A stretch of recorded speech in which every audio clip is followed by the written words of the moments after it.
ബഹുമാനപ്പെട്ട ഈ യോഗത്തിൻ്റെ അധ്യക്ഷൻ, നമ്മുടെ ഈ കോളേജിൻ്റെ പ്രിൻസിപ്പൽ കൂടിയായ ബഹുമാനപ്പെട്ട ഉസ്താദ് നൗഫൽ വാഫി അവർ, അതുപോലെ തന്നെ നമ്മുടെ ഈ സ്വാതന്ത്ര്യ ദിന ആഘോഷ പരിപാടി ഉദ്ഘാടനം ചെയ്യാൻ ഇവിടെ എത്തിയ ബഹുമാനപ്പെട്ട ഹരിപ്പാട് ബ്ലോക്ക് പഞ്ചായത്ത് മെമ്പർ സുധിലാൽ തൃക്കുന്നപ്പുഴ അവറുകൾ, ബഹുമാനപ്പെട്ട ഉസ്താദന്മാരെ, പ്രിയപ്പെട്ട വിദ്യാർത്ഥി സുഹൃത്തുക്കൾ,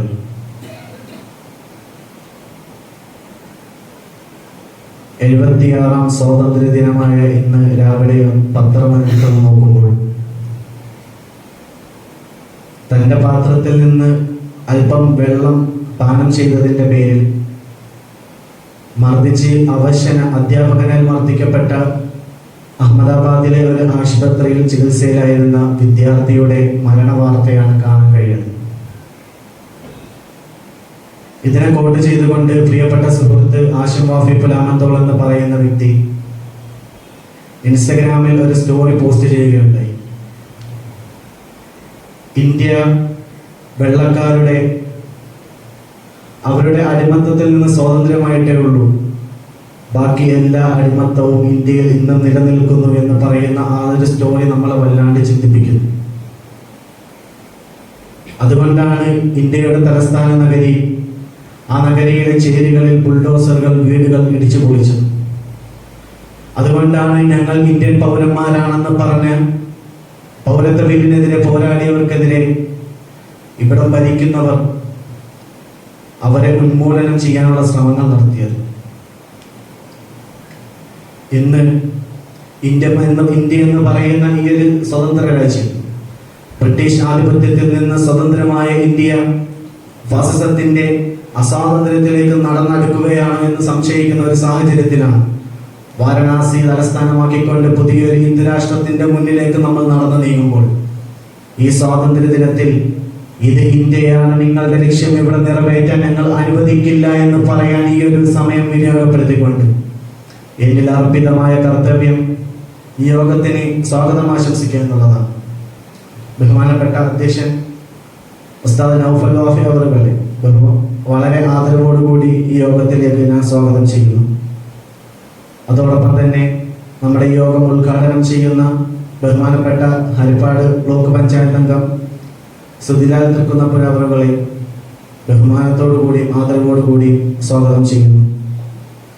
അതോടൊപ്പം ആശംസകൾ അറിയിക്കുന്ന ഹസൻ ഫൈസൽ ഉസ്താദ് അവറുകൾ, സലീം ഫൈസൽ ഉസ്താദ് അവറുകൾ, ഇസ്മായിൽ വാഫി ഉസ്താദ്, നിയാസ് മദനി ഉസ്താദ്, നിഷാദ് വാഫി ഉസ്താദ്, വൈശാഖ് സാർ, ബഹുമാനപ്പെട്ട ആഫിദ് ഉസ്താദ്, ഷാജിജോൺ സാർ അവറുകൾ, നന്ദി അറിയിക്കുന്ന MISയുടെ ജനറൽ സെക്രട്ടറി അസ്അദ് PA ഉൾപ്പെടെയുള്ള എല്ലാ വിദ്യാർത്ഥി സുഹൃത്തുക്കളെയും ഞാൻ ഈ യോഗത്തിലേക്ക് സ്വാഗതം ചെയ്തുകൊണ്ട് നിർത്തുന്നു. വാഹിർ ദഅ്വാനാ അൽഹംദുലില്ലാഹി, അസ്സലാമു അലൈക്കും വറഹ്മത്തുള്ളാഹി.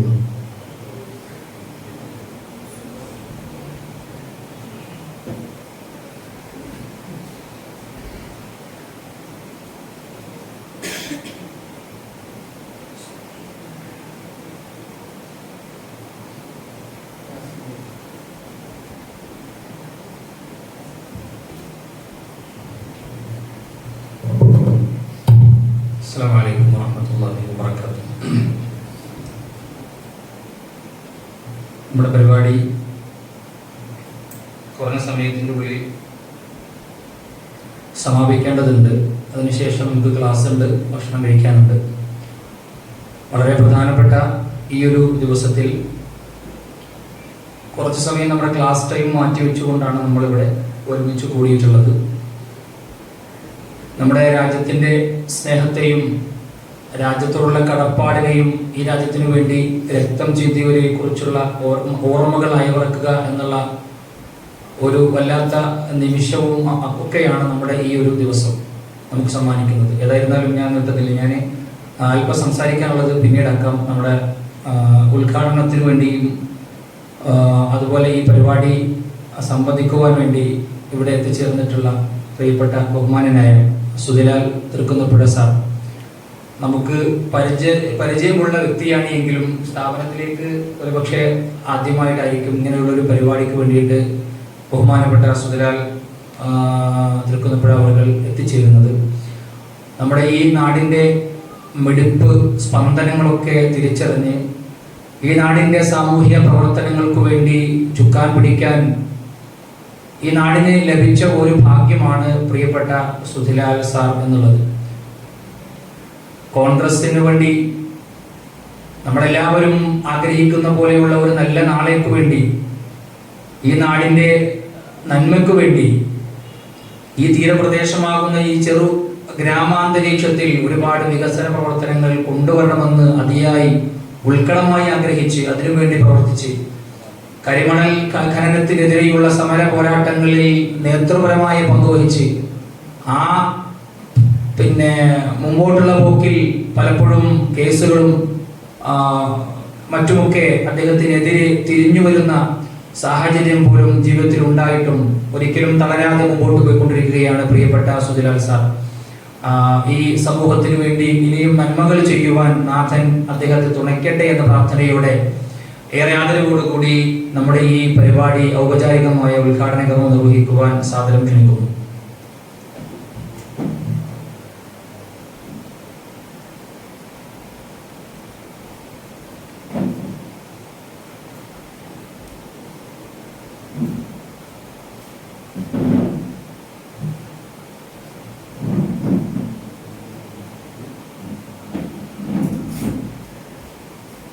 ഏറ്റവും ആദരണീയനായ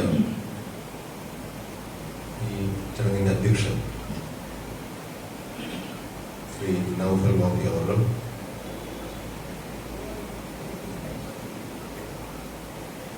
സ്വാഗതം ആശംസിച്ച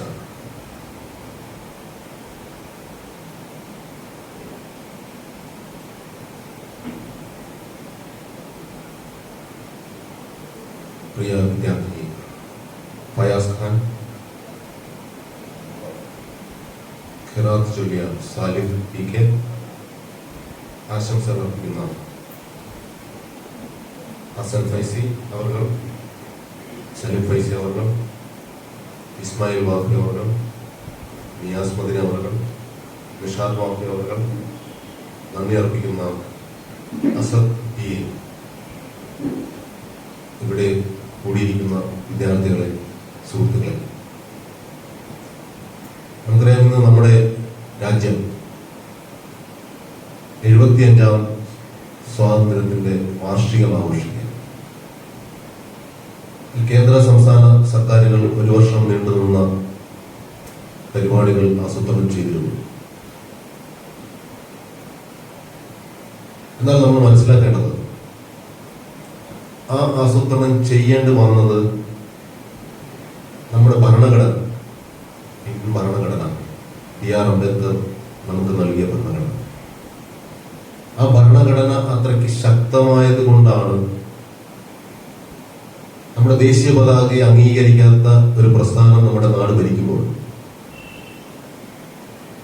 നമുക്ക് ആഗസ്റ്റ് 15 കിട്ടിയ സ്വാതന്ത്ര്യത്തിന് കരിദിനം ആചരിച്ചൊരു പ്രസ്ഥാനം നമ്മുടെ നാട് ഭരിക്കുമ്പോൾ, ആ പ്രസ്ഥാനങ്ങൾക്ക് തന്നെ അല്ലെങ്കിൽ ആ പ്രസ്ഥാനങ്ങൾക്ക് നേതൃത്വം കൊടുക്കുന്നവർക്ക് തന്നെ നമ്മുടെ ദേശീയ പതാകയെക്കുറിച്ചും നമ്മുടെ സ്വാതന്ത്ര്യത്തെക്കുറിച്ചുമൊക്കെ നമ്മളോട് പറയേണ്ടി വരുന്നത് നമ്മുടെ ഭരണഘടന അത്രയ്ക്ക് ശക്തമായതുകൊണ്ടാണ്. നമുക്കറിയാം, കഴിഞ്ഞ ദിവസം നമ്മുടെ ഒരു ബഹുമാനപ്പെട്ട മന്ത്രി നമ്മുടെ കേരളത്തിൽ രാജിവെക്കേണ്ടി വന്നു. എന്തുകൊണ്ടാണ്? അദ്ദേഹം ഒരു ലളിതമായ ഒരു സംസാരിച്ചു അദ്ദേഹത്തിന്റെ ഒരു മീറ്റിംഗിൽ. അതിന്റെ ഓഡിയോ പുറത്തു വന്നു. അപ്പോഴാണ് മനസ്സിലാവുന്നത്, ഭരണഘടനയെ തൊട്ട് കളിച്ചാൽ ഏത് മന്ത്രിയും ഏത് പ്രധാനമന്ത്രിയും പുറത്തു പോകേണ്ടി വരുന്ന ഒരു രാജ്യത്താണ് നമ്മൾ ജീവിക്കുന്നത്. എന്നാൽ നേരത്തെ നമ്മൾ സ്വാഗത പ്രാസംഗികൻ പറഞ്ഞതുപോലെ പൗരത്വ നിയമം, ഇനിയിപ്പോ ഏക സിവിൽ കോഡ്, അങ്ങനെയുള്ള നിരവധി വിഷയങ്ങളിൽ അവർ കൊണ്ടുവരുന്നുണ്ട്. അതൊക്കെ തന്നെ അടിസ്ഥാനപരമായ ഭരണഘടനയിൽ നിന്ന് വ്യതിചലിച്ചുകൊണ്ടാണ്. അത് നമ്മളെ ഭയപ്പെടുത്താൻ വേണ്ടി മാത്രമാണ്. ആത്യന്തികമായി ഭരണഘടനയ്ക്ക് എതിരായി ഒന്നും ചെയ്യാൻ അവർക്ക് കഴിയില്ല. കാരണം ഈ 7 വർഷം 8 വർഷമാകും നരേന്ദ്രമോദിയുടെ നേതൃത്വത്തിൽ ഇന്ത്യയിൽ ഭരണം തുടങ്ങി. 8 വർഷമായിട്ടും അവർക്ക് അവരുദ്ദേശിച്ച രീതിയിലേക്ക് കാര്യങ്ങൾ കൊണ്ടുവരാൻ കഴിയാത്തത് ആ ഭരണഘടനയെ അത്ര ശക്തമായിട്ടാണ് അതിന്റെ ഓരോ കാര്യങ്ങളും എഴുതി വെച്ചിരിക്കുന്നതാണ്. ഇനി ഞാൻ അതിൽ നിന്ന് മാറി വേറെ 1-2 കാര്യങ്ങൾ നിങ്ങളോട് പറയാം. ഈ നമ്മളിപ്പോ ഇവിടെ കൂടിയിരിക്കുന്നവരും മത പഠനവും ഭാഷാ പഠനവും ഒക്കെ ആയി ബന്ധപ്പെട്ട കുട്ടികളാണ്. കേരളത്തിന്റെ വിവിധ സ്ഥലങ്ങളിൽ നിന്നെത്തിയ കുട്ടികളാണ്. ഒരു വിഭാഗം പറയുന്നത് മതവും ദൈവമൊന്നും ഇല്ല. ഒരു വിഭാഗം പറയുന്നു മതമുണ്ട് ദൈവമുണ്ട്. എന്നാൽ നമ്മൾ മനസ്സിലാക്കേണ്ടത് ഏറ്റവും വലിയ കാര്യം, ഈ നാട്ടിൽ സത്യസന്ധതയും ദാനധർമ്മങ്ങളും അഹിംസയും ഒക്കെ പുലരുന്നത് ഈ മതവിശ്വാസികൾ ഉള്ളത് കൊണ്ട് മാത്രമാണ്. കാരണം എനിക്ക് ഒത്തിരി പേരെ പരിചയം. അവരൊക്കെ തെറ്റ് ചെയ്യുമ്പോൾ അല്ലെങ്കിൽ തെറ്റ് ചെയ്യാതിരിക്കാനുള്ള കാരണം പടച്ചവൻ ചോദിക്കുന്നതാണ്. ശരിയല്ലേ? നമ്മൾ പലരും തെറ്റ് ചെയ്യാത്തത് മേളിൽ ചെല്ലുമ്പോൾ ഉത്തരം പറയണം. ആരോടാ ഉത്തരം പറയണ്ട? ഏതെങ്കിലും നമ്മുടെ ഉമ്മൻചാണ്ടിയോടോ അല്ലെങ്കിൽ VS അച്യുതാനന്ദനോ ആണോ? പടച്ചവനോട് അല്ലെങ്കിൽ ദൈവത്തോട്. അപ്പോ ആ ചിന്ത ഒരു വിഭാഗം ജനങ്ങളിൽ, ഒരു വിഭാഗം മനുഷ്യരിലുള്ളത് കൊണ്ടാണ് നമ്മളൊക്കെ തെറ്റിലേക്ക് വഴുതി പോകാതെ നമ്മളേക്ക് പിടിച്ചു വെക്കുന്നു. എന്നാൽ ദൈവമില്ല, എല്ലാവരും ഒരേപോലാണെന്നൊക്കെ പറയുന്ന ആളുകൾക്ക് കച്ചവടമാണ് അവരുടെ പ്രധാന ലക്ഷ്യം. കാരണം ഈ സത്യസന്ധതയും ഈ ആദർശവും ഈ നീതിബോധവും ധർമ്മവും ഒക്കെ ദാനധർമ്മങ്ങളും ഒക്കെ ചെയ്യുന്ന ഈ ആളുകൾ ഇല്ലാതായാൽ മാത്രമേ അവരുടെ ബിസിനസ് നടക്കുകയുള്ളൂ. ഇപ്പൊ എനിക്കറിയാം, എൻ്റെ ഒരു മുസ്ലിം സുഹൃത്തുണ്ട്. അദ്ദേഹം ഹോട്ടൽ ബിസിനസ് നടത്തുന്നതാണ്. അദ്ദേഹവുമായി ഞാനൊരു യാത്ര പോയി കോഴിക്കോട് പാലക്കാട്. അദ്ദേഹത്തിന്റെ ടിക്കറ്റ് അന്ന് ഓൺലൈനിൽ ബുക്ക് ചെയ്യാൻ എന്നോടാണ് പറഞ്ഞത്. ഞാൻ ടിക്കറ്റ് എടുത്തു. വളരെ കുറച്ച് തുകയാണ്. ഇപ്പൊ നമുക്കറിയാമല്ലോ, പാലക്കാട് പോയ കായംകുളത്ത് നിന്ന് പാലക്കാട്ടേക്ക് പോകുന്നതിന് എത്ര രൂപ എടുക്കും. പക്ഷെ അദ്ദേഹം ട്രെയിൻ ഇറങ്ങി തിരിച്ച് ഞങ്ങൾ പിറ്റേ ദിവസം തിരിച്ചു വന്നു. തിരിച്ചു വന്നപ്പോ കായംകുളത്ത് നടന്ന് വെളിയിലോട്ട് വരുമ്പോ എന്നോട് പറഞ്ഞു, സുധിലാലെ എത്ര രൂപയായി? എത്ര രൂപ എന്റെ കയ്യിൽ തന്നു. എന്നിട്ട് എന്നോട് പറഞ്ഞു, നമ്മുടെ ഒന്നിച്ചുള്ള ഈ 2 ദിവസത്തെ യാത്രയിൽ എന്റെ ഭാഗത്തുനിന്ന് എന്തെങ്കിലും തെറ്റ് സംഭവിച്ചിട്ടുണ്ടെങ്കിൽ ഓർക്കണം. എനിക്കതിന് ആദ്യത്തെ അനുഭവമാണ് എന്റെ ജീവിതത്തിൽ. കാരണം ഞങ്ങൾ ഒരുമിച്ച് പോയതാണ്, സുഹൃത്തുക്കളാണ്. അപ്പോ അദ്ദേഹം എന്തിനാണ് എന്നോട് തെറ്റ് ചെയ്തതായിട്ട് നമുക്കറിയത്തില്ല. അപ്പൊ അദ്ദേഹം എന്നോട് പറഞ്ഞു, എന്തെങ്കിലും തെറ്റെന്റെ ഭാഗത്തുനിന്ന് ഉണ്ടായിട്ടുണ്ടെങ്കിൽ പൊരുത്തപ്പെടണം. എന്റെ ജീവിതത്തിൽ ആദ്യമായിട്ടാണ് ഞാൻ അങ്ങനെ ഒരു വാക്ക് പൊരുത്തപ്പെടണമെന്ന് കേട്ടു. അതങ്ങനെ പറയാൻ കാരണം അദ്ദേഹം ഒരു മതവിശ്വാസി ആയതുകൊണ്ട്. അദ്ദേഹം എന്നോട് പറഞ്ഞു, ഞാൻ എന്തിനാ അങ്ങനെ പറയുന്നത്? അത് നമ്മള് കണക്കുകളൊക്കെ തീർക്കണം. നമ്മള് എന്തെങ്കിലും എന്റെ നിന്ന് മാനസികമായ ബുദ്ധിമുട്ട് എന്തെങ്കിലും എന്റെ പ്രവൃത്തിയിലോ വാക്കിലോ ഈ 2 ദിവസം കൊണ്ട് ഉണ്ടായിട്ടുണ്ടെങ്കിൽ അത് എനിക്ക് വിഷമമാണ്. അതുകൊണ്ടാണ് നമ്മൾ ഇന്നത്തേക്ക് പിരിയുമ്പോൾ ഞാനിത് പറഞ്ഞിട്ട് പോകും. ഏതെങ്കിലും രാഷ്ട്രീയ പാർട്ടിയുടെ ആളുകൾ അല്ലെങ്കിൽ ഈ പറയുന്ന യുക്തിവാദികൾ, നിരീശ്വരവാദികൾ എന്നൊക്കെ പറയുന്നവർ എപ്പോഴെങ്കിലും ഇങ്ങനെ 2 സുഹൃത്തുക്കൾ പിരിയുമ്പോൾ എന്നിൽ നിന്ന് എന്തെങ്കിലും തെറ്റുണ്ടായിട്ടുണ്ടെങ്കിൽ പൊരുത്തപ്പെടണമെന്ന് പറഞ്ഞു കേട്ടിട്ടുണ്ടോ? അങ്ങനെ ഒരു വാക്ക് അവരുടെ വായു വരും. നമ്മളൊന്ന് ആലോചിച്ചേ. അതുപോലെ തന്നെ ഈ ദാനധർമ്മങ്ങൾ ചെയ്യുന്നവരാണ്. ദൈവത്തിൽ ഭയമുള്ളവരല്ലേ? അല്ലേ? ഈ ഇപ്പം ഒരു കരണം തടിച്ചാൽ മറുകരണം കാണിച്ചെടുക്കുന്ന ഇപ്പം നമ്മുടെ ഗാന്ധിജി പറഞ്ഞു. എന്നാൽ നമ്മൾ പലരും വിശ്വസിക്കുന്ന എന്താ? നമ്മൾ ചവിട്ടുമ്പോൾ ഒരു ഉറുമ്പ് പോലും നമ്മളാൽ കൊല്ലപ്പെടാൻ പാടില്ല, അല്ലേ? ഉറുമ്പിനെ പോലും നമ്മൾ കൊല്ലാൻ പാടില്ല. ഇത് എവിടുന്ന് കിട്ടിയ വിശ്വാസം നമുക്ക്? ഏതെങ്കിലും നാട്ടിലെ ഏതെങ്കിലും രാഷ്ട്രീയ പാർട്ടിയുടെ നേതാവ് പ്രസംഗിക്കോ പറഞ്ഞാണോ? പിന്നെ എവിടുന്ന് കിട്ടിയ? നമ്മുടെ മത ഗ്രന്ഥങ്ങളിൽ നിന്നും നമ്മുടെ പ്രവാചകന്മാരിൽ നിന്നും നമ്മുടെ ദൈവങ്ങളിൽ നിന്നൊക്കെ പറഞ്ഞെന്ന് പറയുന്ന ഇന്ന് കിട്ടുക. എന്നാൽ എന്തിനാണ് ഇങ്ങനെ ഒരു കാര്യം? നമുക്ക് എല്ലാവർക്കും ഭയക്കാൻ ഒരാൾ വേണം, ഒരാളെ ഭയക്കണം. ശരിയല്ലേ? ആരെങ്കിലും ഒരാളെ നമ്മൾ ഭയക്കണം, ആരെങ്കിലും ഒരാളിൽ നമുക്ക് പ്രതീക്ഷ വേണം, വേണ്ടേ? ആരെങ്കിലും ഒരാളെ നമുക്ക് വേണം. അതിനൊരു പേര് കൊടുത്തിരിക്കും ദൈവം. അത് വേണമെങ്കിൽ ജവഹർലാൽ നെഹ്റുവോ അല്ലെങ്കിൽ EMSോ ആരെങ്കിലും ആക്കാം. എന്തുകൊണ്ട് അവരാകുന്നത്? ഇപ്പൊ അവര് പറയും മതത്തിന്റെ പേരിലാണെങ്കിൽ ലക്ഷക്കണക്കിന് ആളുകൾ എല്ലായിടത്തും ഇടിച്ചു കയറുകയാണ്. എന്തുകൊണ്ടാണ് ഒരു രാഷ്ട്രീയ നേതാവ് എഴുതിനാൽ അത്ര ആളുകൾ ഇടിച്ചു കയറാത്തത്? പറയുന്നത് അവിടെ ഒന്നുമില്ല. ഇപ്പം ഹിന്ദുക്കളുടെ ക്ഷേത്രം കാണാൻ പറയും കല്ലാണ് ഇരിക്കുന്നവിടെ. ഈ കല്ലാണ് ഇരിക്കുന്നെങ്കിൽ എന്തിനാണ് ആളുകൾ പോകുന്നത്? അങ്ങനെ ഒരു കാര്യം ഉണ്ടായിട്ടല്ലോ. ശരിയല്ലേ? അപ്പോ നമുക്ക് മഹാത്മാഗാന്ധി പറഞ്ഞത് നമുക്ക് മതങ്ങൾ വേണം. അദ്ദേഹം മതത്തിൽ അധിഷ്ഠമായ, ജാതിയിൽ അധിഷ്ഠമായ ഇന്ത്യ തന്നെയാണ് സ്വപ്നം കണ്ടത്. എല്ലാവർക്കും അവരുടേതായ മതങ്ങളിൽ വിശ്വസിക്കാനും അവരുടേതായ രീതിയിൽ പ്രവർത്തനം നടത്താനും ഒക്കെയുള്ള സ്വാതന്ത്ര്യം വേണമെന്ന് തന്നെയാണ് ഗാന്ധിജി വിഭാവന ചെയ്തത്. ഇന്നലെ ഞാൻ ആറാട്ടുപുഴയിൽ ഒരു പരിപാടി ഉണ്ടായിരുന്നു. അപ്പൊ എൻ്റെ ഒരു സുഹൃത്തുണ്ട്, കാർത്തിക് സുരേന്ദ്രൻ. അദ്ദേഹം ഒരു സയൻസുമായിട്ട് ബന്ധപ്പെട്ട് പ്രവർത്തിക്കുന്ന ഒരാളാണ്, യുക്തിവാദിയാണ്. അപ്പൊ ഞാൻ അദ്ദേഹത്തോട് പറഞ്ഞു, ഞാനിങ്ങനെ ഒരു ലൈബ്രറി സെറ്റ് ചെയ്യുന്നുണ്ട് ഗാന്ധിജിയുടെ പേരിൽ. ഗാന്ധിജിയുടെ ആശയങ്ങളും ഒക്കെ പ്രചരണം കൊടുക്കാൻ, ഗാന്ധിജിയുമായി ബന്ധപ്പെട്ടുള്ള മുഴുവൻ പ്രസിദ്ധീകരണങ്ങളും ഡോക്യുമെന്ററികളും ഒക്കെ നമുക്ക് കാണാൻ കഴിയുന്ന ഒരു റഫറൻസ് കേന്ദ്രം. അപ്പൊ അദ്ദേഹം കുറെ നേരം ഇങ്ങനെ കേട്ടിട്ട് ഒന്നും മിണ്ടുന്നില്ല. ഇതൊന്നും മിണ്ടാം, എന്താ പ്രശ്നം? അത് കാരണം എനിക്ക് ഗാന്ധിജിയോട് വിയോജിപ്പുണ്ട് പല കാര്യങ്ങളും. അതിനെന്താ കാരണം? ഒന്നും, അദ്ദേഹം എടുക്കുന്ന തീരുമാനങ്ങളൊക്കെ മതത്തെ അടിസ്ഥാനമാക്കിയാണ്. അദ്ദേഹം നമുക്കറിയാം, ഭഗവത്ഗീത കയ്യിൽ കൊണ്ടു നടന്ന ആളാണ്.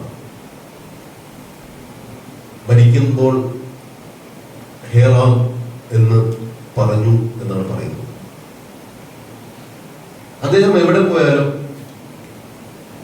ഏത് ചർച്ചയ്ക്ക് പോയാലും മതഗ്രന്ഥങ്ങളെ കൂട്ടിയും, അത് ബൈബിളാകാം, ഖുറാനാകാം, പറഞ്ഞില്ല. അപ്പൊ ഈ സുഹൃത്ത് പറഞ്ഞത് അദ്ദേഹം മതങ്ങളെ പ്രൊമോട്ട് ചെയ്യുന്ന ആളാണ്. അതുകൊണ്ടാണ് അദ്ദേഹത്തിന്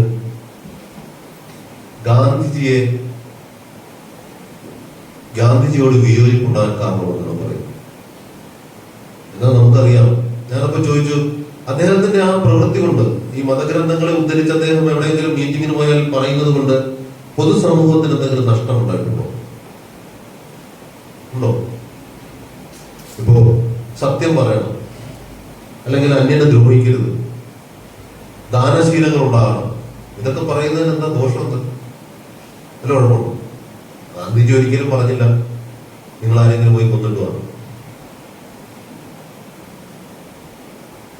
ഗാന്ധിജിയുടെ മക്കളെ പോലും, കുടുംബത്തെ പോലും നോക്കാതെയാണ് ഒരു ആദർശത്തിന്റെ പേരിൽ ഇറങ്ങിത്തിരിച്ച് നമ്മുടെ രാഷ്ട്രപിതാവായി മാറിയത്. അദ്ദേഹത്തിന്റെ മകൻ എഴുതിയ പുസ്തകങ്ങളുണ്ട്. നമ്മുടെ ഒരു മകന്റെ ഭാവിയിൽ നോക്കുമ്പോൾ, മകന്റെ രീതിയിൽ അദ്ദേഹത്തെ നോക്കുമ്പോൾ നമുക്ക് അദ്ദേഹത്തോട് വെറുപ്പ് തോന്നും. കാരണം എന്താ? അദ്ദേഹം ഒരു പിതാവ് എന്ന രീതിയിലുള്ള കടമകൾ ചെയ്തില്ല എന്നുള്ളത്. എന്തുകൊണ്ടാണ് ചെയ്യാതിരുന്നത്? മുഴുവൻ ഭാരതീയരും അദ്ദേഹത്തിന്റെ മക്കളാണെന്നും അതിൽ നിന്ന് സ്വന്തം മക്കളുമായിട്ടൊരു വേർതിരിവില്ലെന്നും ചിന്തിച്ച ഒരു മഹാനാണ് അദ്ദേഹം. ഇന്ത്യയിലെ മുഴുവൻ ആളുകൾക്കും വേണ്ടി പ്രവർത്തിക്കുന്നതാണ് ഏറ്റവും മികച്ചതെന്ന് വിശ്വസിച്ച ഒരു മഹാനാണ് അദ്ദേഹം. അങ്ങനെ എത്ര പേർ കഴിയും? എന്നാൽ ആ സ്വന്തം മക്കളെയും ഭാര്യയും പോലും നോക്കാതെ നമ്മുടെ രാജ്യത്തിന് വേണ്ടി ജീവിച്ച് രക്തസാക്ഷിയായ ഒരാളെ കുറിച്ചാണ് ഇന്ത്യയിൽ ഏറ്റവും കൂടുതൽ അപമാനിക്കുന്നത് ഓരോ ദിവസവും. നമ്മുടെ കേരളത്തിൽ മാത്രമേ ഉള്ളൂ, എനിക്ക് സൗത്ത് ഇന്ത്യയിൽ മാത്രമാണ് ഭൂരിപക്ഷം ആളുകളും ഗാന്ധിജിയെ രാഷ്ട്രപിതാവായി കാണുന്നത്. പിന്നെ നമ്മുടെ അധ്യക്ഷൻ ഞാൻ ബ്ലോക്ക് പഞ്ചായത്ത് മെമ്പറാണ്. എന്നാൽ അതിൽ ഉപരി ഞാനൊരു പൂർവ്വ സൈനികനാണ്. ഇന്ത്യൻ നേവിയിൽ 15 വർഷത്തെ സർവീസിന് ശേഷമാണ് 2012 ഞാൻ നാട്ടിൽ വന്ന് പ്രവർത്തനത്തിൽ വന്നു. ആ 15 വർഷവും ഇന്ത്യയിലെ വിവിധ സംസ്ഥാനങ്ങളിലെ സുഹൃത്തുക്കൾ എന്നോടുണ്ടായിരുന്നു. അവരോടൊക്കെ നമ്മൾ ആശയവിനിമയം നടത്തുമ്പോൾ ഗാന്ധിജിയെ കുറിച്ച് നമ്മൾ പറയുമ്പോൾ അവർക്ക് വളരെ പുച്ഛമാണ്. നോർത്ത് ഇന്ത്യയിലുള്ളത് അദ്ദേഹത്തെ പറയുന്ന പ്രത്യേക തെറിയുണ്ട്.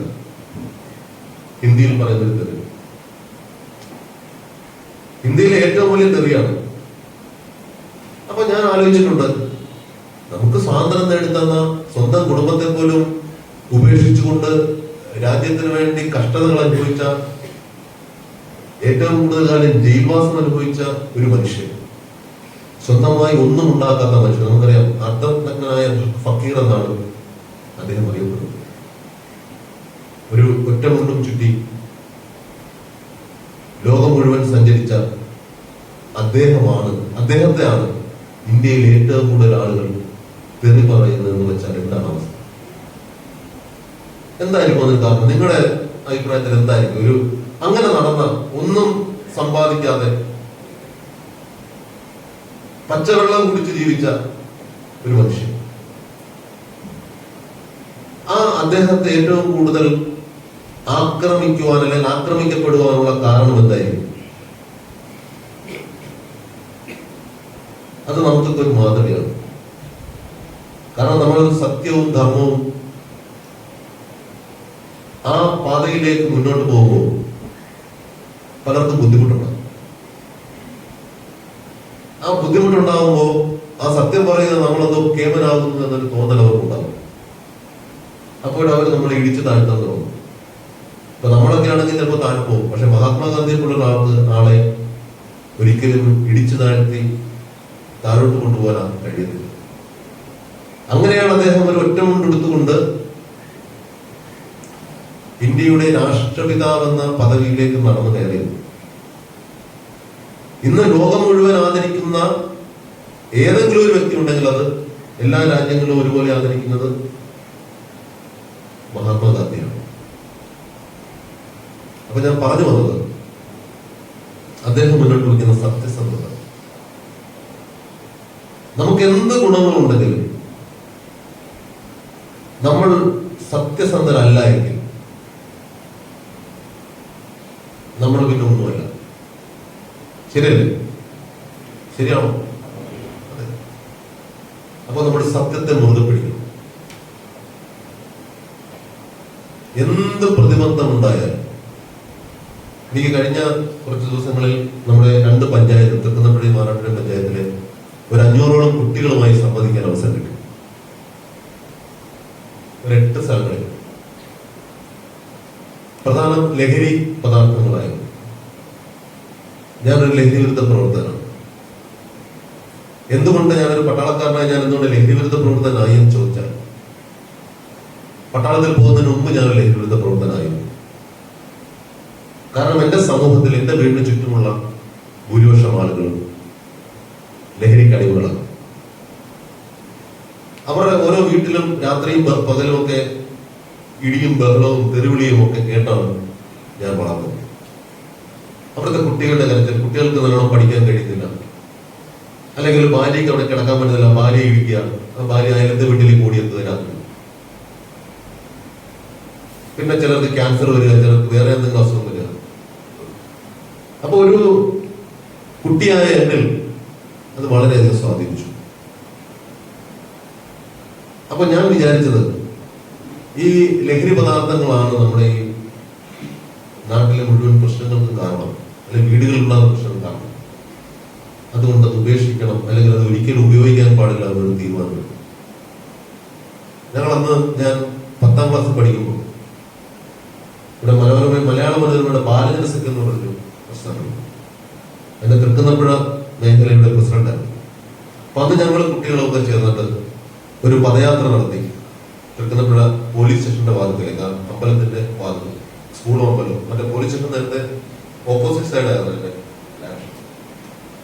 അപ്പൊ അവിടെ ഞങ്ങൾ ചെന്നു. അവിടെ കുട്ടികളെല്ലാം കൂടെ വന്നു. ഞങ്ങൾ കുറെ വിറവ് കൂട്ടി ഞങ്ങൾ അഗ്നി പ്രതിജ്ഞ എടുത്തു. എനിക്ക് ഓർമ്മയുണ്ട് ഇപ്പോഴും. അന്ന് ജില്ലാ കൗൺസിലേക്ക് തെരഞ്ഞെടുപ്പ് നടന്നു.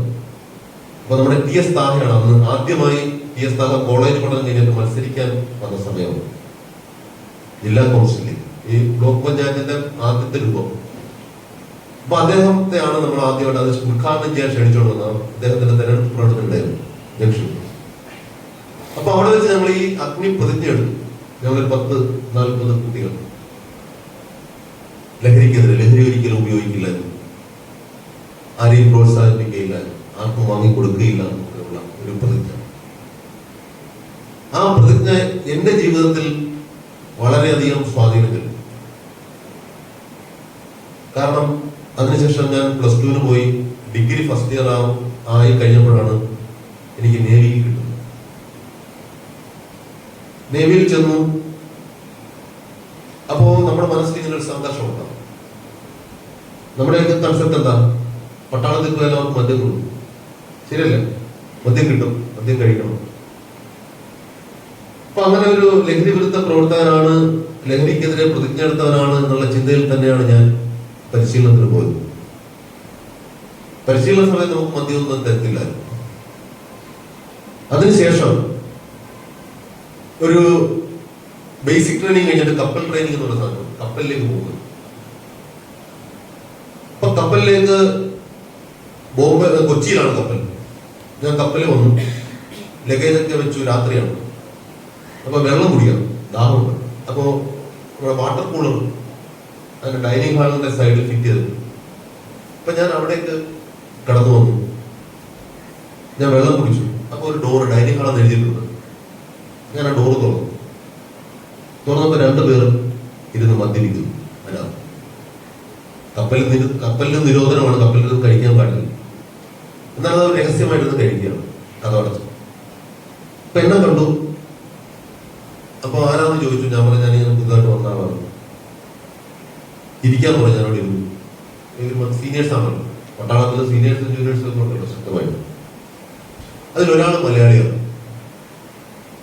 അപ്പൊ എന്നോട് ചോദിച്ചു എന്റെ വീട് അവിടെ. ഞാൻ പറയുന്നത് ആലപ്പുഴയാണ്, തൃക്കുന്നപ്പുഴയാണ്. പുള്ളിക്കാരൻ തിരുവനന്തപുരമാണ്. നീ കുടിക്കുമോ എന്ന് ചോദിച്ചു. ഇല്ല കുടിക്കാൻ. ഇല്ല വേണ്ട, നീ കുടിക്കും, ഞങ്ങൾക്കറിയാം. നിനക്ക് നാണമൊന്നും വേണ്ട, നീ കുടിച്ചു. നമ്മൾ ഇല്ല സാറേ, ഞാൻ കുടിക്കില്ല. നീ അങ്ങനെ പറഞ്ഞാൽ പറ്റത്തില്ല, നീ കുടിക്കണം. എന്നിട്ട് ഈ മലയാളി കയറി എന്റെ വട്ടം പിടിച്ചു. പുറകോട് കൈ രണ്ടും കൂടി ഇങ്ങനെ പിടിച്ചു, ലോക്ക് ചെയ്തു. ഒഴിടാന്ന് പറയുന്നത് ഒരാൾ. എന്റെ മനസ്സിൽ മിന്നിമറഞ്ഞ വികാരങ്ങൾ. 10ാം ക്ലാസ്സിൽ പഠിക്കുമ്പോ ആ പോലീസ് സ്റ്റേഷനിലെ അമ്പലത്തിന്റെ മുറ്റത്ത് നിന്ന് എടുത്ത അഗ്നിപ്രതിജ്ഞ, അതെടുത്തത് ജീവിതകാലം മുഴുവൻ പാലിക്കുമെന്നാണ്.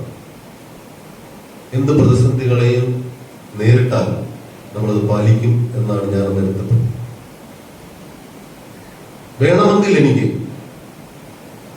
നമ്മളൊക്കെ എക്സ്ക്യൂസുകൾ കാണുന്നതാണ് ഓരോ വിഷയത്തിൽ. വേണമെങ്കിൽ എനിക്കൊരു എക്സ്ക്യൂസ് ആകാം. ഒന്നാമത്തെ എക്സ്ക്യൂസ്, ഞാനൊരു പട്ടാളക്കാരനായോണ്ട് ഞാൻ കഴിച്ചു പോയതാണ് എന്ന് പറയാം. രണ്ടാമത്തെ എക്സ്ക്യൂസ് എനിക്ക് പറയാൻ കഴിയുന്നത്, ഞാൻ എന്ത് ചെയ്യാനാണ്? എന്റെ സീനിയേഴ്സ് എന്നെ നിർബന്ധിച്ചപ്പോൾ ഞാൻ കഴിച്ചു. ശരിയല്ലേ? മൂന്നാമത്തെ എക്സ്ക്യൂസ് എനിക്ക് പറയാം, എന്നെ ലോക്ക് ചെയ്ത് രണ്ടാമത്തെ ആൾ എന്റെ വായിലേക്ക് കുപ്പി കമഴ്ത്തി ഒഴിച്ചു തന്നതുകൊണ്ട് എനിക്ക് കുടിക്കേണ്ടി വന്നതാണ്. അത് എക്സ്ക്യൂസാണ്. ശരിയല്ലേ? ഞാൻ എന്ത് ചെയ്യണമായിരുന്നു? ഞാൻ എന്ത് ചെയ്യണമായിരുന്നു? ലോക്ക് ചെയ്ത് ഒഴിയിടാന്ന് പറഞ്ഞിട്ട് വാ തുറന്ന് ഒരാൾ പിടിച്ചു കൊടുക്കുന്നു, ഒരാൾ കുപ്പിയും തുറന്ന് എന്റെ വായിലേക്ക് ഒഴിക്കാൻ വരുന്നു. ഞാൻ എന്ത് ചെയ്യണമെന്ന് ഞാൻ 3 കാര്യം പറഞ്ഞു. ഞാൻ ഇങ്ങനെ നിന്നിട്ട് കണ്ണു അടച്ച് പൊങ്ങി കാലുകൊണ്ടൊരു ചവിട്ടുന്നു.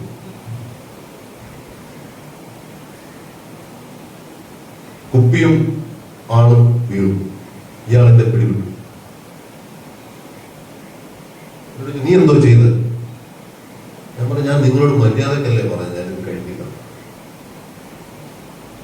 അയ്യോ, ഞങ്ങൾ വിചാരിച്ചു നീ കഴിക്കും, നീ സീനിയേഴ്സ് ആയതുകൊണ്ട് സീനിയേഴ്സിന് മുന്നിൽ കഴിക്കപ്പെടുന്ന രീതിയിലാണ് ഞങ്ങൾ നിന്നെ കയറി പിടിച്ചത്.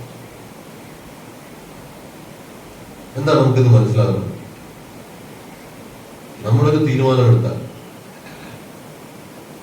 എക്സ്ക്യൂസുകളൊക്കെ നമുക്ക് ഒത്തിരി കിട്ടും. പക്ഷേ നമ്മൾ ചെയ്യണമെന്ന് വിചാരിച്ചാൽ, നമ്മളത് നടപ്പിലാക്കണമെന്ന് വിചാരിച്ചാൽ ഈ ലോകത്തൊരാൾക്കും നമ്മളെ തടയാൻ കഴിയും. അന്നുകൊണ്ട് തീർന്നില്ല എന്റെ ലഹരിക്കെതിരായുള്ള പോരാട്ടം. പട്ടാളത്തിലാണ്. കള്ള് സൂക്ഷിക്കുന്ന സ്ഥലത്ത് കാവൽ നിൽക്കേണ്ടി വരും. നിന്നിട്ടുണ്ട്. തോക്കുമായ എന്റെ വാതിൽ, അതിന്റെ ഗോഡൌണിന്റെ വാതിൽ. മദ്യം കൊണ്ടുവരേണ്ടി വന്നിട്ടുണ്ട്. വണ്ടിയിൽ ഡ്യൂട്ടിയിൽ ഇന്ന സ്ഥലത്തേക്ക് കൊണ്ടുവരാൻ പറയും. ബോംബെയിലും ഗോവയിലും ഒക്കെ പോകുമ്പോൾ കൂട്ടുകാരുമായി പുറത്തു പോകേണ്ടി വരും. കൂട്ടുകാർ മദ്യപിക്കുന്നതായിരിക്കും, അവരുടെ കമ്പനിക്ക് കയറിയിരിക്കുന്നത്. പക്ഷെ അവിടെ നമുക്ക് പറയാം, ഞാൻ വരുന്നില്ല, പോയി കഴിച്ചിട്ട് വാ. ഇപ്പോഴും എന്റെ സുഹൃത്തുക്കൾ എന്നോട് പറയുന്നത്, ഞങ്ങൾക്ക് വേണ്ടി മണിക്കൂറുകളോളം താഴെ കാത്തിരുന്ന ഒരു മനുഷ്യനാണ്. ഞാൻ പറയും, സൗഹൃദമൊക്കെ സൗഹൃദമാണ്. അവർ പറയും, കമ്പനിക്ക് വന്നിട്ട് നീ കുടിക്കണ്ട, എന്തായാലും കഴിക്കാം. ഞാൻ പറയും, ഇല്ല, ആ സ്ഥാപനത്തിലേക്ക് ഞാൻ വല്ലാതെ എന്റെ ചോയ്സാണ്. കാരണം മറ്റേത് ഔദ്യോഗികമായി വരുന്ന ഡ്യൂട്ടിയാണ്. സാധനം കാവൽ നിൽക്കുന്നതും വാഹനത്തിൽ ഫ്രണ്ടിൽ കയറിയിരുന്നത് ആ സാധനം കൊണ്ട് എത്തിച്ചു കൊടുക്കുന്നത് എന്റെ ഡ്യൂട്ടിയാണ്. എന്നാൽ സൗഹൃദത്തിന്റെ ലേവൽ വരുമ്പോൾ ആ ഹോട്ടലിലേക്ക് അല്ലെങ്കിൽ ബാറിലേക്ക് കയറണോ വേണ്ടോ തീരുമാനിക്കേണ്ട ആരാണ്? ഞാനാണ്. അപ്പോ നമ്മളൊരു തീരുമാനമെടുത്താൽ എന്ത് പ്രതിസന്ധി ഉണ്ടായാലും നമ്മളത് പിന്നോട്ട് പോകാൻ പാടില്ല. സത്യസന്ധത കഴിഞ്ഞാൽ എനിക്ക് നിങ്ങളോട് പറയാനുള്ള രണ്ടാമത്തെ പോയിന്റാണ്, എന്ത് പ്രതിബന്ധം ഉണ്ടാകും, പല പ്രലോഭനങ്ങളും ഉണ്ടാകും, ചില പല നേട്ടവും നമുക്കുണ്ടാകും. ഇപ്പോ അതുമായി ബന്ധപ്പെട്ട് ഒരു കാര്യം കൂടെ ഞാൻ പറയാം. നമ്മൾ ഗോവയിൽ പോകുമ്പോൾ, കപ്പൽ ഗോവയിലെത്തുമ്പോൾ, അവിടെ നമുക്കറിയാം മദ്യത്തിന് പേര് കേട്ട സ്ഥലമാണ് ഗോവ, മാഹി എന്നുള്ള കേന്ദ്രഭരണ പ്രദേശം. വിലക്കുറവാണ്. നമ്മുടെ സീനിയേഴ്സും എല്ലാവരും പോയി കപ്പൽ ആവശ്യത്തിന് കുപ്പികൾ മേടിക്കും. കുപ്പികൾ മേടിച്ചിട്ട് കൊണ്ടുവരുമ്പോൾ ഒരാൾക്ക് ഇത്ര കുപ്പി അകത്ത് കൊണ്ടുവരാമെന്നൊരു നിയമമുണ്ട്. അപ്പൊ അവർ രജിസ്റ്റർ വെച്ചിട്ടുണ്ട്, അതിലൊരു പേരുണ്ടാവും. അപ്പൊ ഞാൻ ഒരു ദിവസം ചെന്നപ്പോ ഈ ബുക്കിൽ എന്റെ പേര് കിടക്കും.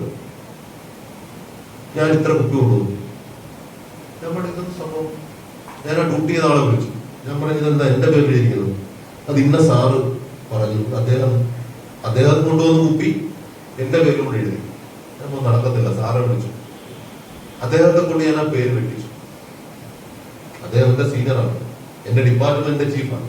ഞാൻ പറഞ്ഞ സാറേ, സൗഹൃദവും ഈ പറയുന്ന സാറിന് എന്തുകൊണ്ട് എന്നെ ചെയ്യാം, പക്ഷെ എന്റെ പേരിൽ സാറിന് കുപ്പി കൊണ്ടെഴുതാൻ പേരെഴുതാൻ പറ്റണം. അപ്പൊ അദ്ദേഹത്തിന്റെ വൈരാഗ്യവും അദ്ദേഹത്തിന്റെ പിന്നീടുള്ള പീഡനങ്ങളൊക്കെ ചിലപ്പോൾ നേരിട്ടുണ്ട്. ചിലപ്പോൾ ഡ്യൂട്ടിയൊക്കെ നമ്മളെ കഠിനമായ വേറെ ഡ്യൂട്ടി ഇടും, അതൊക്കെ നടക്കും. പക്ഷെ എന്നിരുന്നാലും നമ്മുടെ തീരുമാനമാണ് നടപ്പിലാക്കേണ്ടത്. അന്ന് ഞാൻ ലീവിനൊക്കെ വരുമ്പോൾ കൂട്ടുകാരൊന്നും ചോദിക്കും, കുപ്പിയില്ലേ കൊണ്ടുവന്നില്ല, എന്ത് പട്ടാളക്കാരനാണ് നീ? ആക്ഷേപം. നമ്മൾ കളിയാക്കില്ല. എവിടെ പോയാലും നമ്മൾ ചോദിക്കും ഇത് കുപ്പിയൊന്നുമില്ല. പക്ഷെ ആ പ്രതിസന്ധികളൊക്കെ തരണം ചെയ്തൊരു 4-5 വർഷം കഴിഞ്ഞപ്പോഴാണ് പിന്നെ നാട്ടുകാർ ചോദിക്കാതെ വന്നത്. ഇപ്പൊ തൃക്കുന്നപ്പുഴയുടെ അവസ്ഥ അറിയാം, ആരും കണ്ടാലും ചോദിക്കും കുപ്പിയില്ല. അപ്പോ ആ അത്രയും സമ്മർദ്ദങ്ങൾ അതിജീവിച്ചിട്ടാണ്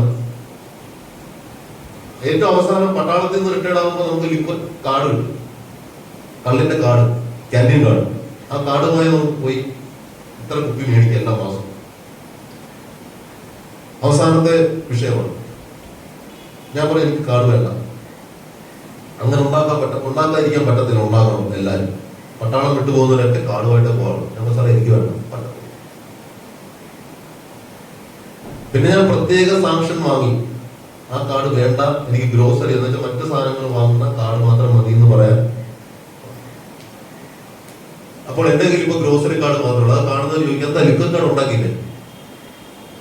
എന്നോട് പലരും പറഞ്ഞു രഹസ്യമായിട്ട് കാണിക്കുന്നത് ഞങ്ങൾ മാസം ഇത്ര പൈസ തരാം, ആരും അറിയത്തില്ല. സുലാന്റെ ലഘുവിരുദ്ധ പ്രവർത്തനം നടത്തി ഈ പൈസ മതി.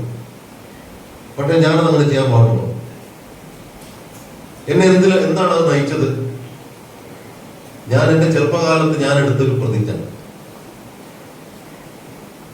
ആ പ്രതിജ്ഞ ദൈവാനുഗ്രഹം കൊണ്ട് ഇന്നും പാലിക്കാനും കഴിയുന്നതും അത് മറ്റുള്ളവരോട് പറയാൻ കഴിയുന്നതും തന്നെയാണ് എന്റെ ജീവിതത്തിലെ ഏറ്റവും വലിയ കാര്യമെന്ന് വിശ്വസിക്കുന്നവരാണ്. അതുപോലെ നിങ്ങൾക്കും ഉണ്ടാകണം ഓരോ കാര്യങ്ങളും ഒരു തീരുമാനം. നിങ്ങളിപ്പോ ഇവിടുന്ന് പഠിച്ച് ഓരോ മേഖലയിലേക്ക് പോകും, ഓരോ സ്ഥലങ്ങളിലേക്ക് പോകും. അവിടുത്തെ തലമുറയെ കൈകാര്യം ചെയ്യേണ്ടത് നിങ്ങളാണ്. ആ തലമുറയുടെ സ്വഭാവ രൂപീകരണം, ആ തലമുറയുടെ ആശയ രൂപീകരണം, അവരുടെ നിലപാടുകൾ മുഴുവൻ രൂപീകരിക്കേണ്ടത് ഇവിടുന്ന് വിജയിച്ചു പോകുന്ന നിങ്ങൾ തന്നെയാണ്. അപ്പോൾ വളരെ ശക്തമായി ഈ ഞാൻ പറഞ്ഞ 2 കാര്യങ്ങൾ, ഒന്ന് സത്യസന്ധത, ഒന്ന് നമ്മുടെ നിലപാടുകളിൽ ഉറച്ചു നിന്നുകൊണ്ട് നമ്മളെടുത്ത തീരുമാനങ്ങൾ നടപ്പിലാക്കുക. എന്ത് പ്രതിബന്ധം ഉണ്ടായാലും അതിനെ വിട്ടുകളയാതിരിക്കുക, അതിനുവേണ്ടി നിലകൊള്ളുക. അതുപോലെ തന്നെ നമ്മുടെ അവകാശങ്ങൾ ചോദിച്ചു വാങ്ങാനും നമ്മൾ പഠിക്കും. ഇപ്പോൾ നമ്മളിങ്ങനെ മതവിദ്യാർത്ഥികളാണ്, അല്ലെങ്കിൽ പള്ളിയിൽ ഉസ്താദുമാരാണ്, അല്ലെങ്കിൽ ഇങ്ങനെ പ്രഭാഷണത്തിൽ പോകുന്നവരാണ്. നമ്മുടെ ആവശ്യങ്ങൾ, നമ്മുടെ അവകാശങ്ങൾ, അത് ഭരണഘടന വേറെ ആരും ഔദാര്യമൊന്നുമല്ല. ഭരണഘടന നമുക്ക് നൽകുന്ന അവകാശങ്ങളുണ്ട്. ആ അവകാശങ്ങളെ കുറിച്ച് നമ്മൾ പൂർണ്ണമായി ബോധവാന്മാരാവണം. അതിലൊത്തിരി നിയമങ്ങളുണ്ട്. ആ ഭരണഘടനയ്ക്ക് ശേഷം ഓരോ പഞ്ചായത്ത് രാജിന്റെ നിയമമുണ്ട്, വിവരാവകാശ നിയമമുണ്ട്, മഹാത്മാഗാന്ധി ദേശീയ ഗ്രാമീണ തൊഴിലുറപ്പ് പദ്ധതിയുടെ നിയമമുണ്ട്, സേവനാവകാശ നിയമമുണ്ട്, അങ്ങനെ റൈറ്റ് ടു എഡ്യൂക്കേഷൻ, വിദ്യാഭ്യാസ അവകാശ നിയമം, അങ്ങനെ വിവിധ നിയമങ്ങളുണ്ട് ഇന്ത്യയിൽ. ആ നിയമങ്ങളുടെയൊക്കെ അന്തസ്സത്തെ നമ്മൾ മനസ്സിലാക്കണം. എന്നുവെച്ചാൽ നമ്മൾ പൊതുപ്രവർത്തകരാകുമ്പോഴും ഇങ്ങനെയുള്ള കാര്യങ്ങൾക്ക് പോകുമ്പോഴും നമ്മളൊരു ഡോക്ടറെ പോലെ ആകും. ഡോക്ടർ മരുന്ന് കുറിക്കുന്നത് അപ്ഡേറ്റ് ആയ ഡോക്ടർക്ക് മാത്രമേ ഏറ്റവും ലേറ്റസ്റ്റ് ആയിട്ടുള്ള മരുന്ന് നമുക്ക് തരാൻ കഴിയൂ. ശരിയല്ലേ?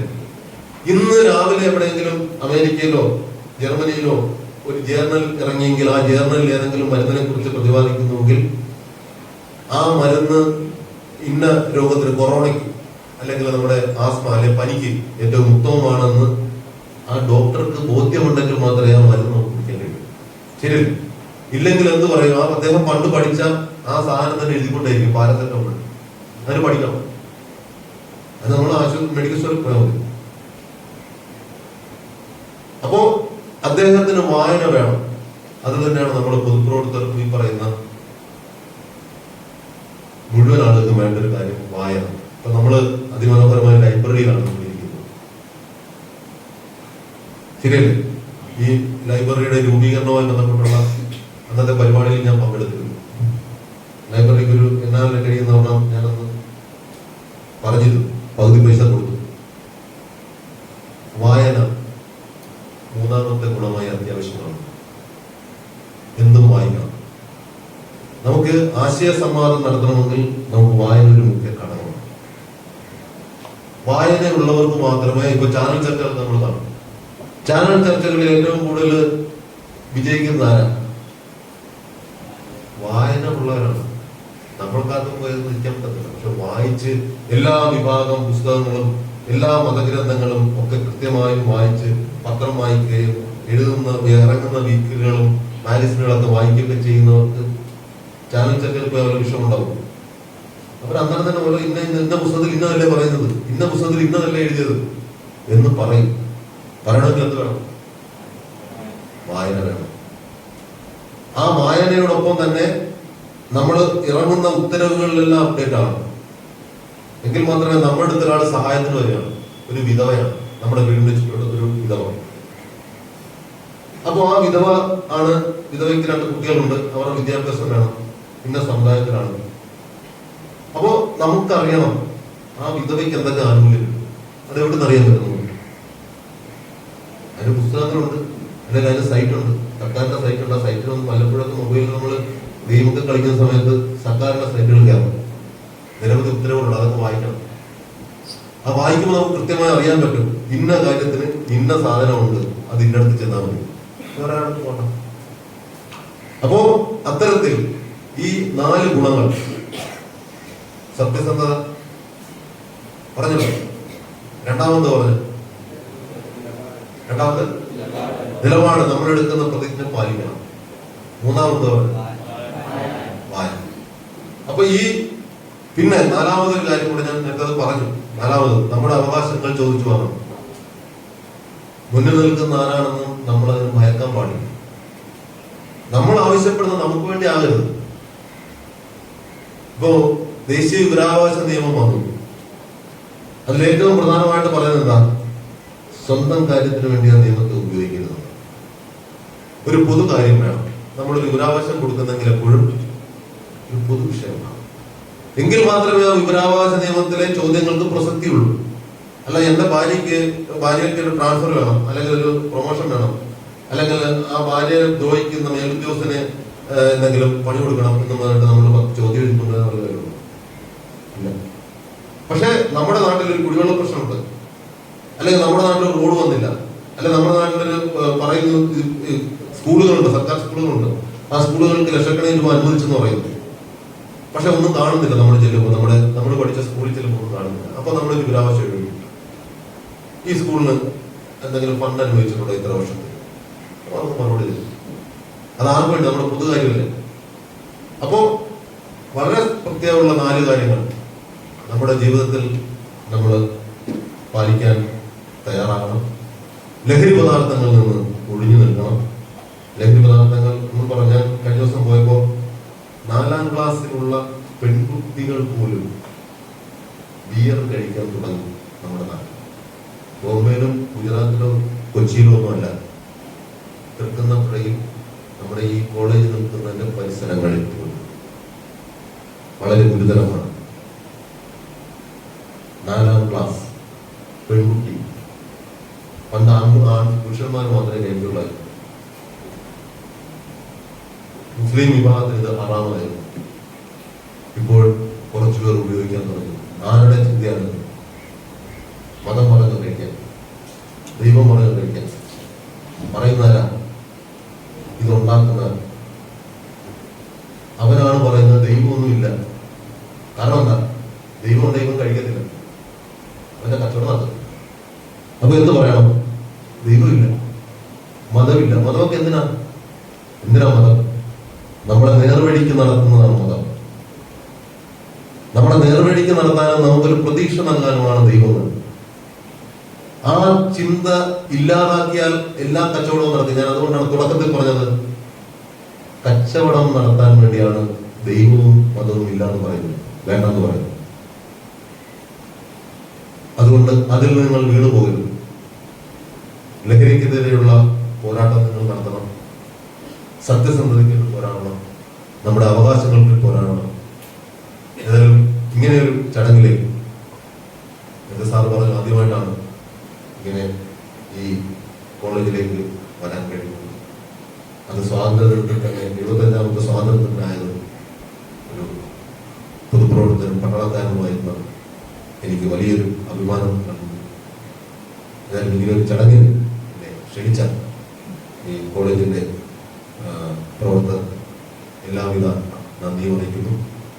നമ്മുടെ ഈ ഇവിടുത്തെ വിദ്യാർത്ഥികൾ എല്ലാവിധ ആശംസകളും അറിയിച്ചുകൊണ്ട് നിർത്തുന്നു. ഈ കോളേജിൻ്റെ നടത്തുന്ന സ്വാതന്ത്ര്യദിനാഘോഷം ഔപചാരികമായി ഉദ്ഘാടനത്തിന് അറിയിച്ചുകൊണ്ട് നിർത്തുന്നു. ജയ്.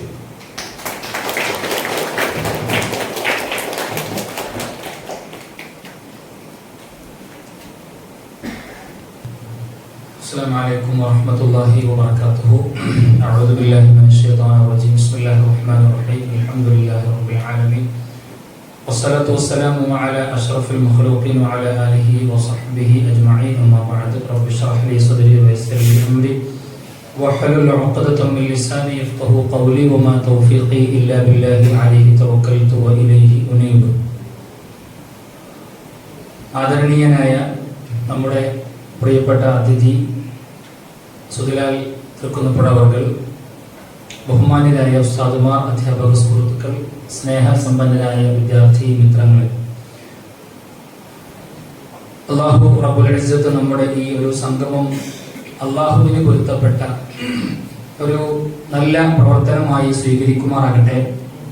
നാളെ മരണപ്പെട്ടു കഴിഞ്ഞ് നമ്മുടെയൊക്കെ പരലോക ജീവിതത്തിന്റെ പ്രാരംഭ ദശയിൽ നമ്മുടെ നന്മകളും തിന്മകളും അളക്കപ്പെടുന്ന മേഖലയിൽ ഇതൊരു നന്മയുടെ വലിയ തുലാസിൽ ഭാരം തൂങ്ങുന്ന ഒരു വലിയ പ്രവർത്തനമായി അല്ലാഹു സ്വീകരിക്കട്ടെ. കാരണം ഹുബ്ബുൽ വതനി മിനൽ ഈമാൻ, സ്വരാജ്യത്തോടുള്ള അടങ്ങാത്ത അഭിനിവേശം, ആ ഒരു സ്നേഹവും വറ്റാത്ത അനുകമ്പയും ഒരു മനുഷ്യന്റെ ഈമാനിന്റെ അഥവാ അവന്റെ വിശ്വാസത്തിന്റെ ഭാഗമാണ് എന്ന് പഠിപ്പിക്കുന്ന മതത്തിന്റെ വക്താക്കളാണ് നമ്മൾ. മഹാനായ നബി തിരുമേനി മുഹമ്മദ് റസൂലുള്ളാഹി സ്വല്ലല്ലാഹു അലൈഹി വസല്ലമ തങ്ങൾ തന്റെ നാട്ടുകാരായ മക്ക നിവാസികളുടെ ഭാഗത്ത് നിന്ന് വന്ന പീഡനങ്ങളും അവരിൽ നിന്ന് ഏറ്റ് സഹിക്കാൻ കഴിയാത്ത അവസ്ഥയിലെത്തിയപ്പോഴാണ്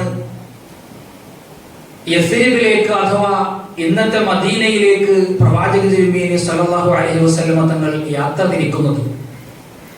ആ പലായനത്തിന് ഒരുപാട് നൊമ്പരങ്ങളുടെ കഥകൾ പറയാനുണ്ട്. ആ ഒരു യാത്രയ്ക്ക് ഒരുപാട് വിതുമ്പലുകളുടെ സാക്ഷിത്വമുണ്ട്. ഒരുപാട് സങ്കടങ്ങളുടെ കഥകൾ പറയുവാനുണ്ട്. ആ ഒരു സമയത്ത് തന്റെ നാട്ടുകാർ തന്നെ ആട്ടി ഓടിക്കുന്ന വേളയിൽ ആ ജനതയുടെ ഇടയിൽ നിന്ന് മറുനാട്ടിലേക്ക് പോകേണ്ടി വന്ന പ്രവാചകൻ സല്ലല്ലാഹു അലൈഹി വസല്ലമ തങ്ങൾ അവിടെ നിന്ന് തിരിഞ്ഞ് മക്കയിലേക്ക് നോക്കിയിട്ട് മക്കയോട് പ്രവാചകന്റെ വല്ലാത്ത ആ ഒരു അനുരാഗം പ്രകടിപ്പിക്കുന്നുണ്ട്. നിന്നോട് വിട പറഞ്ഞു പോകണമെന്ന് എന്റെ ഹൃദയത്തിന്റെ ഉള്ളിൽ, എന്റെ അന്തരാളത്തിൽ ഒരിക്കലും ആഗ്രഹമില്ല. പക്ഷേ വിധിയാൻ, ഞാൻ നിർബന്ധിതനായി പോകേണ്ടി വരികയാണ് എന്ന് പറഞ്ഞ് പ്രവാചകൻ അവിടെ നിന്ന് കണ്ണീരോടുകൂടി മദീനയിലേക്ക് യാത്ര പറഞ്ഞു പോകുമ്പോ യഥാർത്ഥത്തിൽ ആ രാജ്യത്തോട്, തന്റെ ജനിച്ച നാടിനോടുള്ള പ്രവാചകന്റെ വല്ലാത്ത ഒരു സ്നേഹത്തിന്റെ അവിസ്മരണീയമായ അതുല്യമായ ഒരു മൊമെന്റാണ്, ഒരു നിമിഷമാണ് അവിടെ കടന്നു പോകുന്നത്. ആ പ്രവാചകനാണ് നമ്മോട് പഠിപ്പിച്ചത്, നിങ്ങൾ ഏത് നാട്ടിൽ ജനിച്ചുവോ ആ നാടിനോട് നിങ്ങൾക്ക് ഏത് മണ്ണിന്റെ മണമാണോ ഉള്ളത് ആ മണ്ണിനോട് നിങ്ങൾക്ക് തീർത്താൽ തീരാത്ത കടപ്പാടുണ്ട്. അടുത്ത ദിവസത്തിൽ ഇന്ത്യ എന്ന എല്ലാ നിലക്കുമുള്ള വൈജാത്യങ്ങളെ രണ്ട് കൈകൾ കൊണ്ട് സ്വീകരിച്ച ഈ ഇന്ത്യ മഹാരാജ്യത്തിനോട് യുദ്ധം ചെയ്യുവാൻ പൂർണ്ണമായി ഇസ്ലാമിക ഭരണത്തിന്റെ കീഴിൽ നിലകൊള്ളുന്ന പാകിസ്ഥാൻ എന്ന് പറയുന്ന നമ്മളുടെ അയൽ രാജ്യം കടന്നു വരുന്ന പക്ഷം ആ രാജ്യത്തിന്റെ മുസ്ലിം പട്ടാളക്കാർക്കു നേരെ ചോര ചിന്തി ഈ രാജ്യത്തിനു വേണ്ടി പടവെട്ടിയിട്ട് വിജയിക്കുവാനോ അല്ലെങ്കിൽ ധീരദേശാഭിമാനിയായി ഈ രാജ്യത്തിനു വേണ്ടിയിട്ട് ഷഹീദാകുവാനോ രക്തസാക്ഷിത്വം വഹിക്കുവാനോ ഈ രാജ്യത്തിന്റെ മുസ്ലിം മക്കളടക്കമുള്ള ഈ രാജ്യത്തിലെ ജാതി മതഭേദമന്യുള്ള എല്ലാവരും ഒറ്റക്കെട്ടായി നിലകൊള്ളുന്ന ഒരു വല്ലാത്ത ഒരു നാടിന്റെ പേരാണ് ഭാരതം. അങ്ങനെയുള്ള ഒരു ഭാരതമാണോ ഇന്നത്തെ ഒരു ഭാരതം എന്നുള്ളത് നമ്മൾ ഏറെ ചിന്തിക്കേണ്ടിയിരിക്കുന്നു. 75 വയസ്സ് എന്നുള്ളത് ഒരു മനുഷ്യനെ സംബന്ധിച്ചിടത്തോളം പറയുകയാണ് എങ്കിൽ അവശതകളും ബാലാരിഷ്ടതകളും ഒക്കെ വല്ലാതെ തളം കെട്ടി നിൽക്കുന്ന വല്ലാതെ ഒരു മനുഷ്യൻ നൊമ്പരപ്പെടുത്തുന്ന അവസാന സമയത്തിന്റെ നിമിഷങ്ങൾ എണ്ണി എണ്ണി എന്റെ സമയം എപ്പോഴാണ് എന്ന് കാത്തിരിക്കുന്ന ഒരു വേളയാണ് 75-80 വയസ്സെന്നൊക്കെ പറഞ്ഞാൽ. 75 വയസ്സാകുന്ന ഒരാളുടെ പ്രയാസങ്ങളും പ്രതിസന്ധികളും നമ്മുടെ ഇന്ത്യയും അനുഭവിച്ചു കൊണ്ടിരിക്കുകയാണെന്ന്. യഥാർത്ഥത്തിൽ നമ്മുടെ ഹൃദയത്തിന്റെ ഉള്ളിൽ നിന്ന് ഓർമ്മകൾ, തളം കെട്ടി നിൽക്കുന്ന ഓർമ്മകളെ നമ്മുടെ ഹൃദയത്തിന്റെ ഉള്ളിൽ തന്നെ കുഴിച്ചുമൂടി ഈ ഇന്ത്യയെ അതോടുകൂടി കവർന്നെക്കുന്ന ഒരു തരത്തിലേക്കാണ് RSSന്റെ സംഘപരിവാറിന്റെ അജണ്ടകൾ മുമ്പോട്ട് പോയിക്കൊണ്ടിരിക്കുന്നത്. കഴിഞ്ഞ ദിവസങ്ങളിൽ നമ്മൾ കണ്ടു വാർത്ത. കൃത്യമായി ഭരണഘടനയെ മാറ്റി മറ്റൊന്ന് പണിയുവാനുള്ള കൃത്യമായ അജണ്ടകൾ ഈ രാജ്യത്തിന്റെ ഏതൊക്കെയോ മൂലകളിൽ ഇരുന്നുകൊണ്ട് RSSന്റെ സംഘപരിവാറിന്റെ ആളുകൾ നടപ്പാക്കാൻ ശ്രമിച്ചുകൊണ്ടിരിക്കുകയാണ്. അവരുടെ 100 വർഷങ്ങൾ 2025 ഇവിടെ പൂർത്തിയാകുമ്പോഴേക്ക് ഈ രാജ്യത്തെ മറ്റൊരു മുഖം നൽകിയിട്ട് ഈ രാജ്യത്തിന്റെ മതേതര പാരമ്പര്യത്തെ മുഴുവനും തച്ചുടച്ചുകൊണ്ട് ഈ രാജ്യത്തെ യഥാർത്ഥത്തിൽ ഒരു മതരാഷ്ട്രമാക്കി മാറ്റുവാൻ ശ്രമിക്കുകയാണ് യഥാർത്ഥത്തിൽ സംഘപരിവാറിന്റെ ആളുകൾ.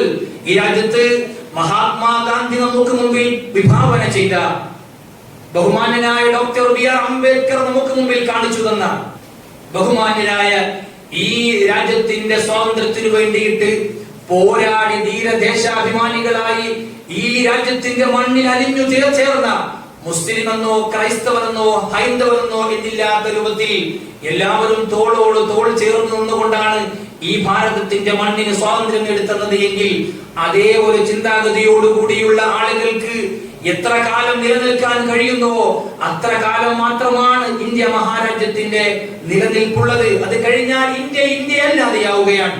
അതുകൊണ്ടാണ് ഞാൻ പറഞ്ഞത് 75 വർഷം പഴക്കം ചെന്നുവെങ്കിൽ ആ 75 വയസ്സിന്റെ പ്രയാസങ്ങൾ അനുഭവിച്ചു തുടങ്ങിക്കഴിഞ്ഞു ഇന്ത്യ.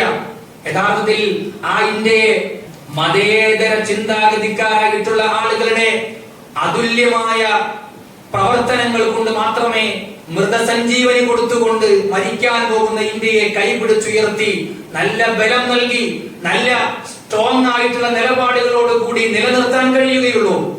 ആ ഒരു തലത്തിലേക്ക് ചിന്തിക്കുവാനും അക്രമോത്സുകതയിൽ നിന്ന് മാറി നിന്ന് ഉത്സാഹത്തോടു കൂടി മറ്റുള്ളവരോട് ദീനാനുകമ്പ കാണിച്ച് മറ്റുള്ളവരെ പരിഗണിച്ച് മറ്റുള്ളവൻ ഏത് മതത്തിൽപ്പെട്ടവനാകട്ടെ അവന്റെ കൂടെ തോളോട് തോൾ ചേർന്ന് നിന്നുകൊണ്ട് അവൻ എന്തെങ്കിലും ഒരു പ്രയാസം വന്നാൽ ആ പ്രയാസം എന്റെയും പ്രയാസമാണ് എന്ന് കണ്ടുകൊണ്ട് അവന് വേണ്ടത് ചെയ്തു കൊടുക്കാൻ കഴിയുമ്പോഴാണ് യഥാർത്ഥത്തിൽ നമ്മളൊക്കെ യഥാർത്ഥ ഇസ്ലാമിന്റെ വക്താക്കളായി മാറുന്നത്. അതാണ് നമ്മൾ ഇവിടെ പഠിപ്പിക്കുന്നതും.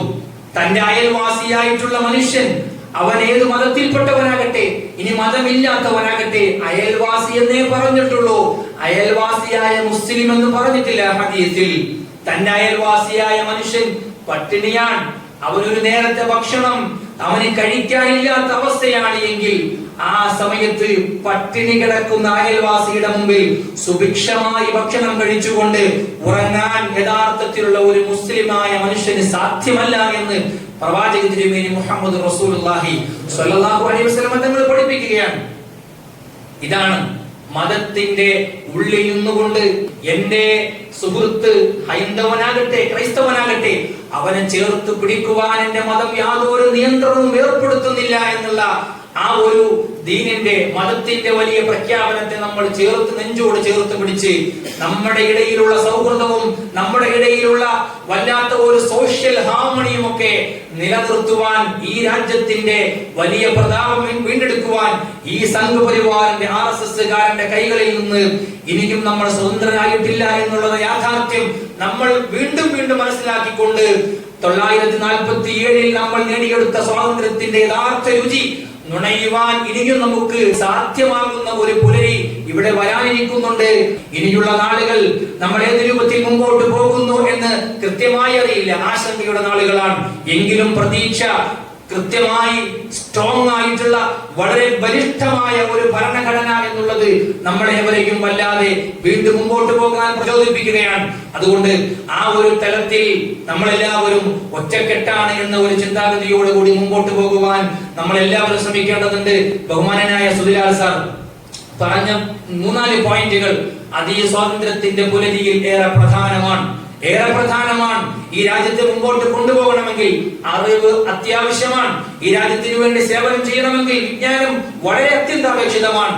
ആ വിജ്ഞാനത്തിലേക്കുള്ള വാതായനങ്ങൾ നമുക്ക് മുമ്പിൽ തുറക്കുവാൻ ഇതുപോലെയുള്ള ലൈബ്രറികൾ, ഇതുപോലെയുള്ള വായനശാലകൾക്ക് തുടക്കം കുറിക്കുക എന്നുള്ളത് തന്നെയാണ് ഏറ്റവും അഭിലഷണീയമായ കാര്യം. അതുകൊണ്ട് വായന ഒരിക്കലും മരിക്കരുതേ. കയ്യിലുള്ള മൊബൈൽ ഫോണിന്റെ ഉള്ളിൽ വരുന്ന മെസ്സേജുകൾക്ക് മാത്രം പ്രാധാന്യം കൊടുക്കുന്ന ഒരു കാലഘട്ടത്തിൽ നമ്മൾ പുസ്തകങ്ങളുമായിട്ട് സല്ലപിക്കേണ്ടതുണ്ട്. പുസ്തകങ്ങൾ തുറന്ന് കണ്ണോടിക്കേണ്ടതുണ്ട്.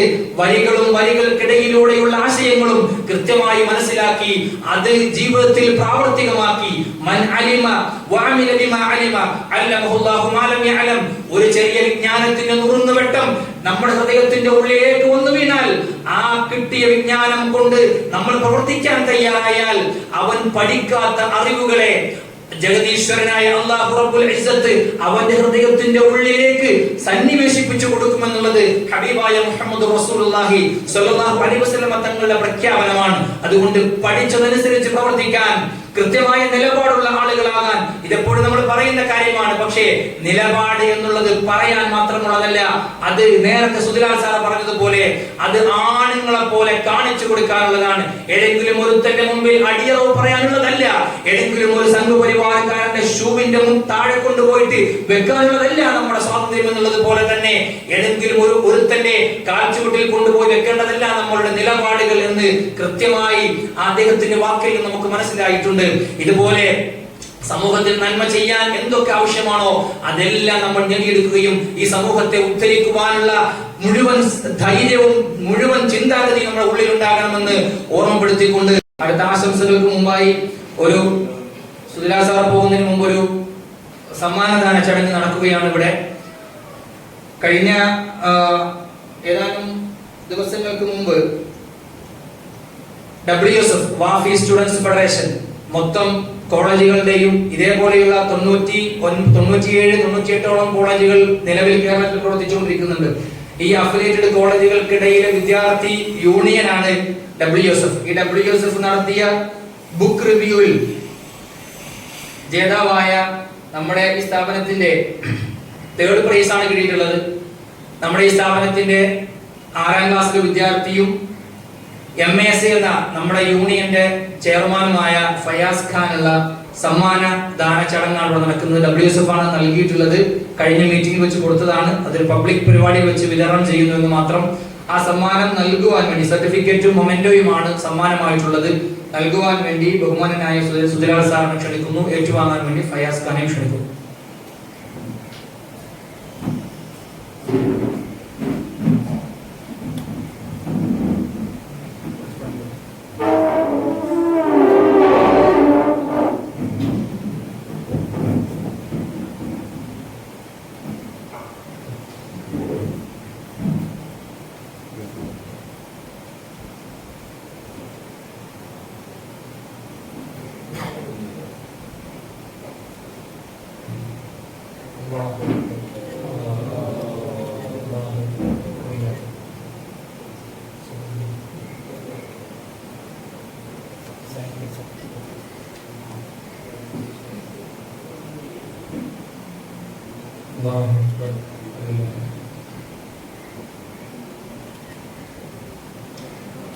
അടുത്തതായി നമ്മുടെ ലൈബ്രറിയിലേക്ക് പുസ്തകം നൽകുക എന്ന ഒരു പദ്ധതി നമ്മൾ നമ്മുടെ ഓരോരുത്തരുടെയും വിദ്യാർത്ഥികളുടെ ഓരോരുത്തരുടെയും ജന്മദിനത്തിൽ ഒരു പുസ്തകം ലൈബ്രറിയിലേക്ക് സംഭാവന ചെയ്യുക എന്നുള്ള ഒരു ബൃഹത്തായ പദ്ധതിക്ക് നമ്മൾ തുടക്കം കുറിച്ചിരുന്നു.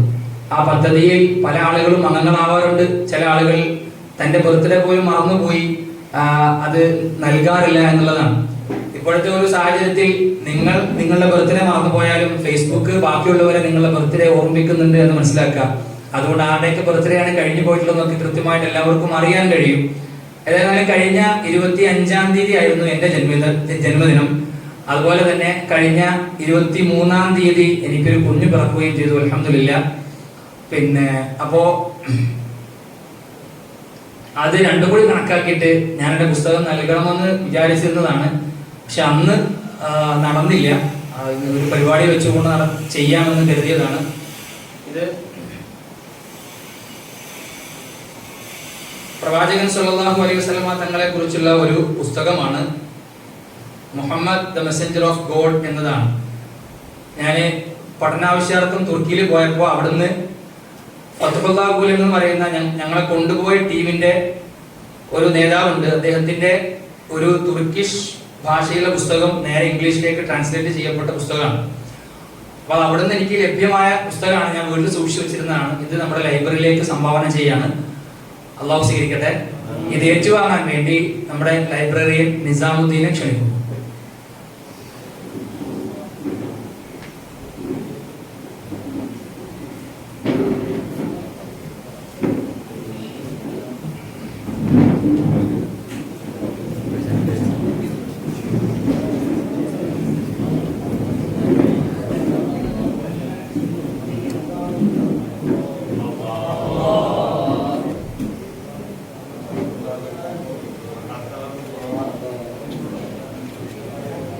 ഇനിയുള്ള ബർത്ത്ഡേ എങ്കിലും നമ്മുടെ ലൈബ്രറി ആരും മറക്കാതിരിക്കുക എന്ന് പ്രത്യേകം ഓർമ്മപ്പെടുത്തുന്നു.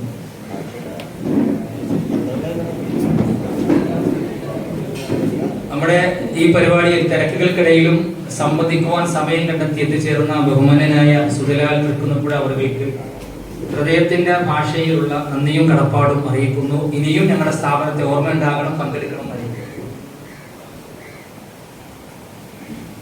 അടുത്ത ആശംസകൾക്ക് വേണ്ടി നമ്മുടെ വൈസ് പ്രിൻസിപ്പാൾ ഇസ്മായിൽ ഓഫീസ് ക്ഷണിക്കുന്നു.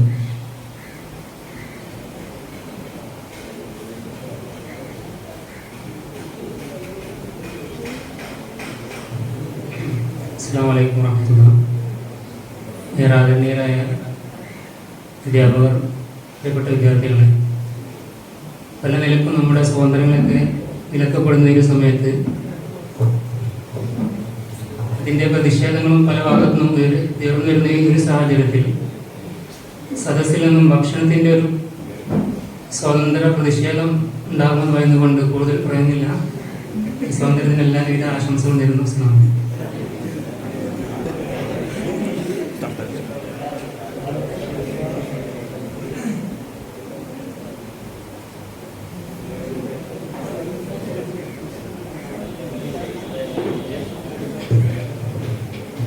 ആശംസകൾക്ക് വേണ്ടി ഷാജിയോട് സാർ ക്ഷണിക്കും.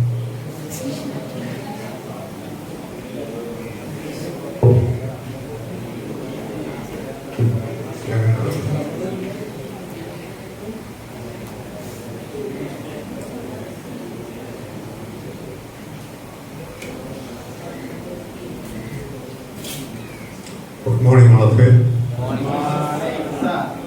Happy Independence Day. നമ്മുടെ ഉദ്ഘാടകൻ ആയിരുന്ന സുധിലാൽ തൃക്കുന്നപ്പുഴ, നമ്മുടെ അധ്യക്ഷൻ നൗഫൽ വാഫി അവറുകൾ, വൈസ് പ്രിൻസിപ്പൽ ഇസ്മായിൽ വാഫി, സലീം ഉസ്താദ്, ഹസൻ ഉസ്താദ്, നിഷാദ്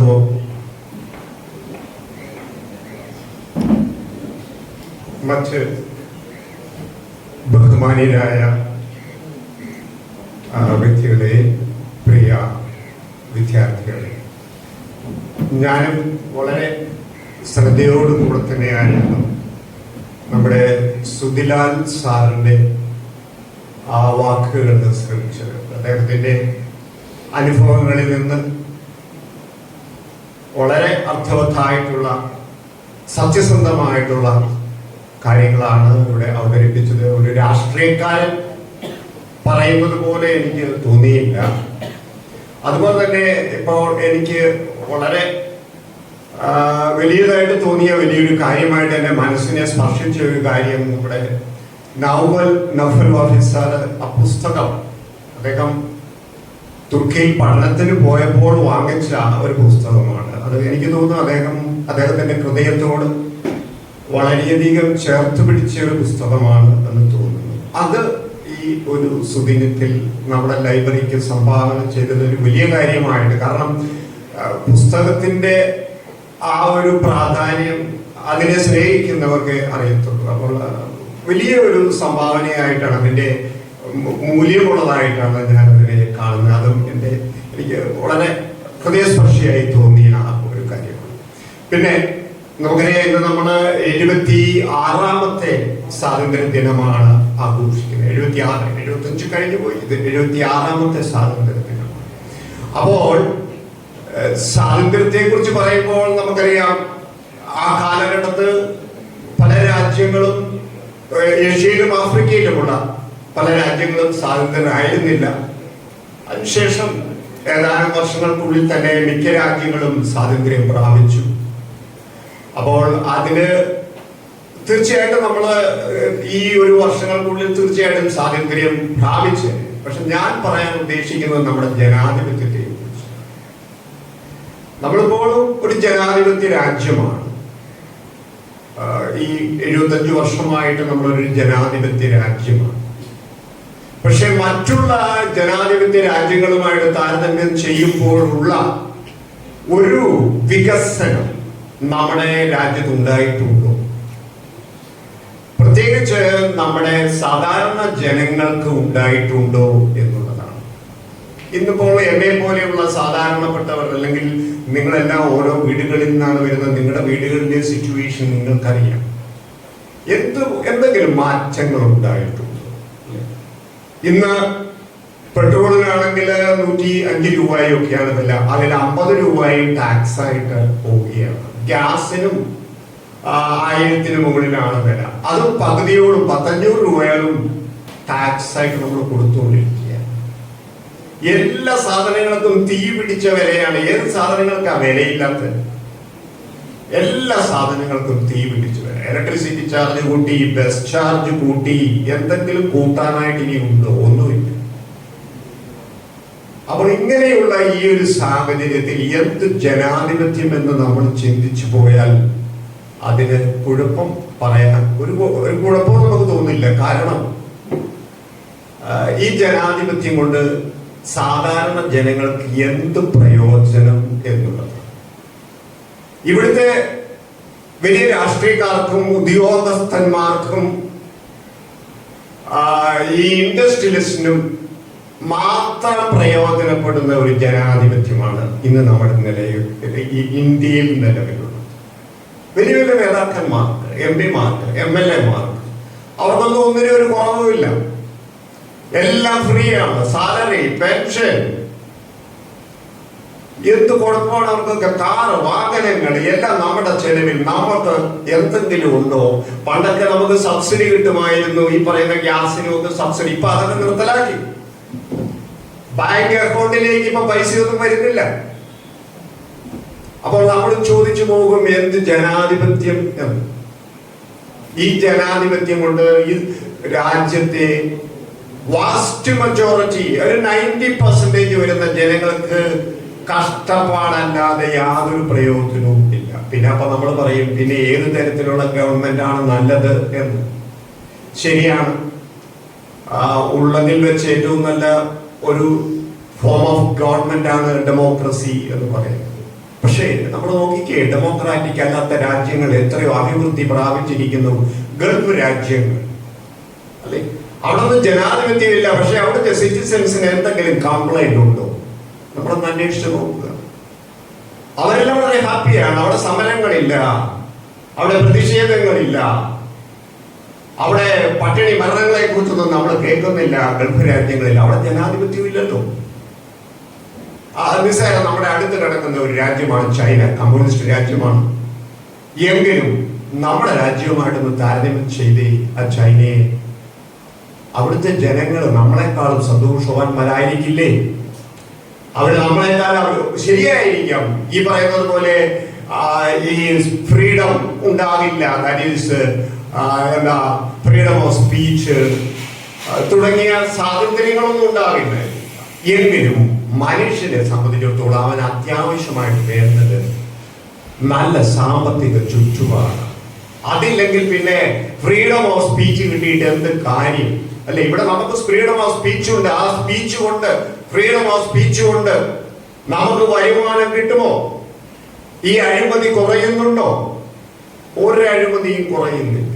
പിന്നെ ഇന്നും നമ്മൾ ന്യൂസ് കേൾക്കുമ്പോൾ അറിയാം, നമ്മുടെ നേതാക്കന്മാരുടെ ഭാര്യമാരെല്ലാം വലിയ വലിയ പോസ്റ്റുകളിലേക്ക് വരുന്നു. ഇപ്പോൾ കണ്ണൂർ സർവകലാശാലയിലാണെന്ന് തോന്നുന്നു. അല്ലേ? അവർക്കൊന്നും ഇന്റർവ്യൂ ഒന്നും വേണ്ട. അതുപോലെ തന്നെ നമ്മുടെ ഈ പ്രൈവറ്റ് സെക്രട്ടറിമാരെ കുറിച്ച് നമ്മൾ കേൾക്കുന്നുണ്ട്. ഓരോ മിനിസ്റ്റർക്കും 10-20 പ്രൈവറ്റ് സെക്രട്ടറിമാരെ അപ്പോയിന്റ് ചെയ്യുക.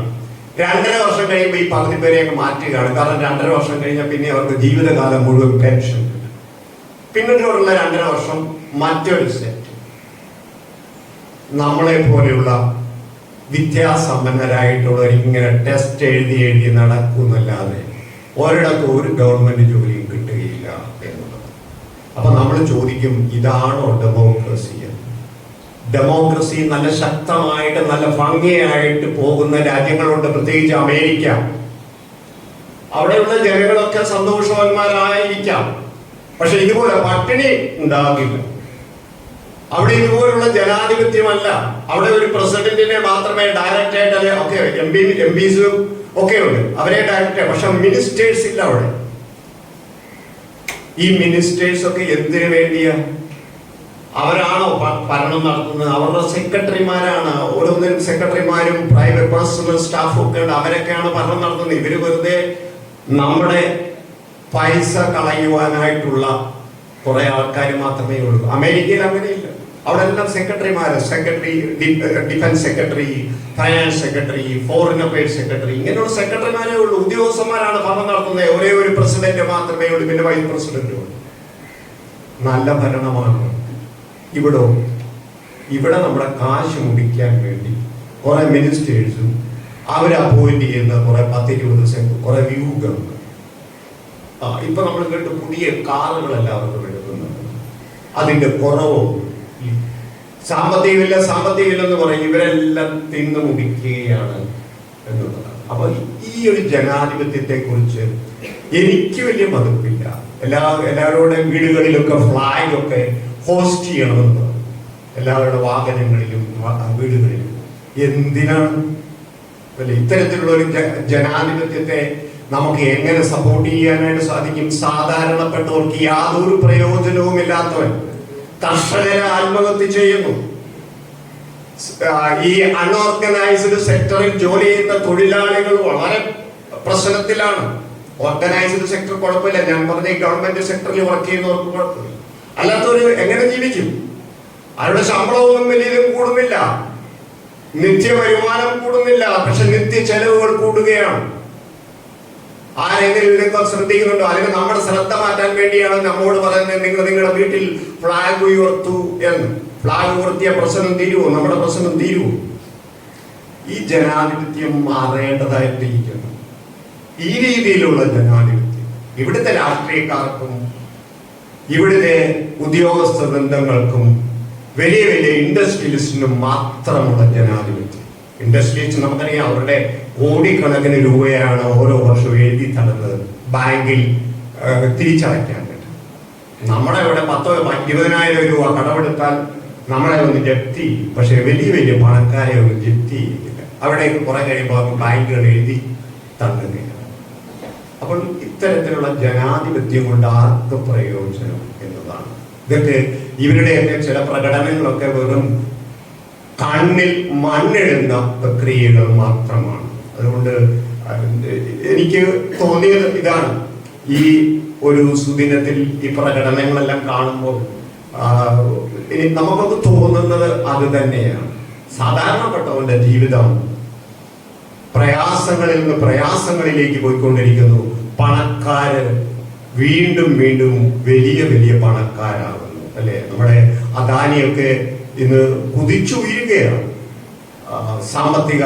അവരുടെ സാമ്പത്തിക പൊസിഷനിൽ അവരെല്ലാം കുതിച്ചുയരുകയാണ്. പക്ഷെ പാവങ്ങൾ വീണ്ടും പാവങ്ങളാകുകയാണ്. ഒക്കെ നിങ്ങളെല്ലാം വിശന്ന് ഇരിക്കുകയാണെന്ന് തോന്നുന്നു. അതുകൊണ്ട് ഞാൻ തെറ്റിപ്പിക്കുന്നില്ല. ഞാൻ വെറുതെ നിങ്ങളൊന്ന് ചിന്തിക്കാൻ വേണ്ടി അങ്ങ് പറഞ്ഞു എന്നേ ഉള്ളൂ. ജനാധിപത്യത്തിന് ചില മാറ്റങ്ങളോടുകൂടെ നമുക്ക് ഈ ജനാധിപത്യം പോകുകയാണ്, നല്ലതായിരിക്കും എന്ന് ഉദ്ദേശിച്ചുകൊണ്ട് മാത്രമാണ് പറഞ്ഞത്. Thank you.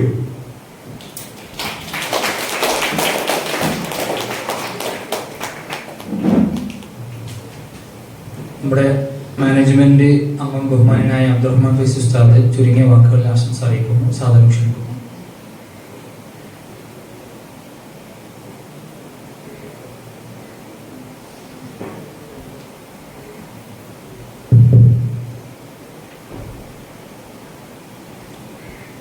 അസ്സലാമു അലൈക്കും വറഹ്മത്തുള്ളാഹി വബറകാതുഹു. നമ്മുടെ ഈ കൂട്ടായ്മയുടെ അധ്യക്ഷൻ, നമ്മുടെ കോളേജിൻ്റെ പ്രിൻസിപ്പൽ കൂടിയായ പ്രിയ സുഹൃത്ത് നൗഫൽ മാഫി, മറ്റ് പ്രിയപ്പെട്ട ഉസ്താദ്മാർ, അധ്യാപകർ, മറ്റ് പ്രിയപ്പെട്ട സുഹൃത്തുക്കൾ, നമ്മുടെ രാജ്യത്തിൻ്റെ 25ാം സ്വാതന്ത്ര്യദിനവുമായി ബന്ധപ്പെട്ട് രാജ്യത്തുടനീളം ആഘോഷങ്ങൾ ഏർപ്പെട്ടുകൊണ്ട് അതിൽ നാം ഭാഗവാക്കാവുകയാണ്. നമ്മുടെ മഹത്തായ രാജ്യം വിദേശ ശക്തികളിൽ നിന്നും സ്വാതന്ത്ര്യം നേടിയതിന്റെ 75ാം വാർഷികം നാം ആഘോഷിക്കുമ്പോൾ, പ്രിയപ്പെട്ടവരെ, ഇവിടെ എനിക്ക് തൊട്ടു മുമ്പ് പ്രസംഗിച്ച നമ്മുടെ പ്രിയപ്പെട്ട സാർ പറഞ്ഞതുപോലെ സ്വാതന്ത്ര്യം നമുക്ക് ലഭിക്കുന്നുണ്ടോ എന്നതിനെ കുറിച്ചുള്ള ചർച്ചകളാണ് നടക്കുന്നത്. തുടർച്ചയായ 8 വർഷം ഒരു രാഷ്ട്രീയ പാർട്ടി നമ്മുടെ രാജ്യം ഭരിച്ചപ്പോൾ നമുക്ക് നമ്മുടെ സ്വാതന്ത്ര്യം കൂടുതൽ ഇടുങ്ങിപ്പോയി. ഇവിടെ പ്രധാനമന്ത്രി നമ്മോട് എല്ലാവരോടും പറഞ്ഞു നമ്മൾ കുടിയിരുത്തണം, വീടുകൾ കുടിയിരുത്തണം. പക്ഷേ ആ പ്രധാനമന്ത്രിയെ ഡിപ്പെൻഡ് ചെയ്യുന്നൊരു പാർട്ടി, ഇന്ത്യയിലെ പ്രധാനപ്പെട്ട പാർട്ടി, അവരുടെ കുടിയാണ് എല്ലാ സ്ഥലത്തും എത്തി. ഇന്നലെ മാന്നാർ വരെ മകളെ വഫിയ കോളേജ് ആക്കാൻ വേണ്ടി മാന്നാർ വരെ പോയപ്പോൾ ആ വഴി ഉടനീളം നമുക്ക് ബോധ്യപ്പെട്ടൊരു കാര്യമുണ്ട്. ഇന്ത്യയെ നശിപ്പിക്കാൻ വേണ്ടി ശ്രമിക്കുന്ന, നമ്മുടെ മഹാത്മാ ഗാന്ധിജിയെ കൊന്ന RSS എന്ന രാഷ്ട്രീയ പാർട്ടിയുടെ RSS എന്ന പാർട്ടിയുടെ കുടിയാണ് അവരുയർത്തി. നമ്മളൊക്കെ ഇന്ത്യക്കാരാണ്, നമ്മൾ നമ്മുടെ കൊടിയുയർത്തി, നമ്മളതിൽ അഭിമാനിക്കും. നമുക്കൊരു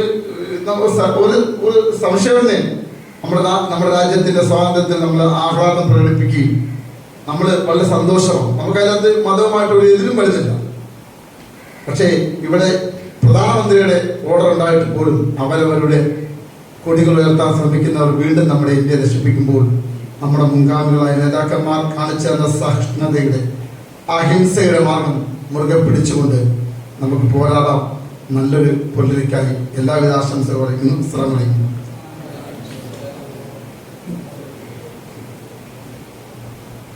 ബഹുമാനായ അഭിലാഷ് സാറിനെ ചുരുങ്ങിയ വാക്കുകളിൽ ആശംസ അറിയിക്കുവാൻ വേണ്ടി ക്ഷണിക്കുന്നു.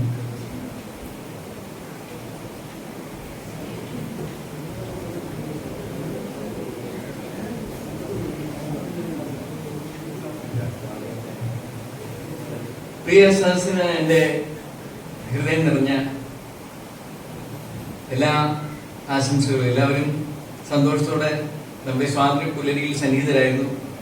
നമ്മുടെ ഉദ്ഘാടകനായ സുധിലാൽ സാറിൻ്റെ വിലയേറിയ വാക്കുകൾ കേൾക്കാനുള്ള അവസരം എനിക്ക് നഷ്ടമായിരുന്നു. അപ്പം വീട്ടിൽ ഇച്ചിരി പണികളൊക്കെ ചെയ്ത് ഓടി വന്നപ്പോൾ താമസിച്ചു പോയി.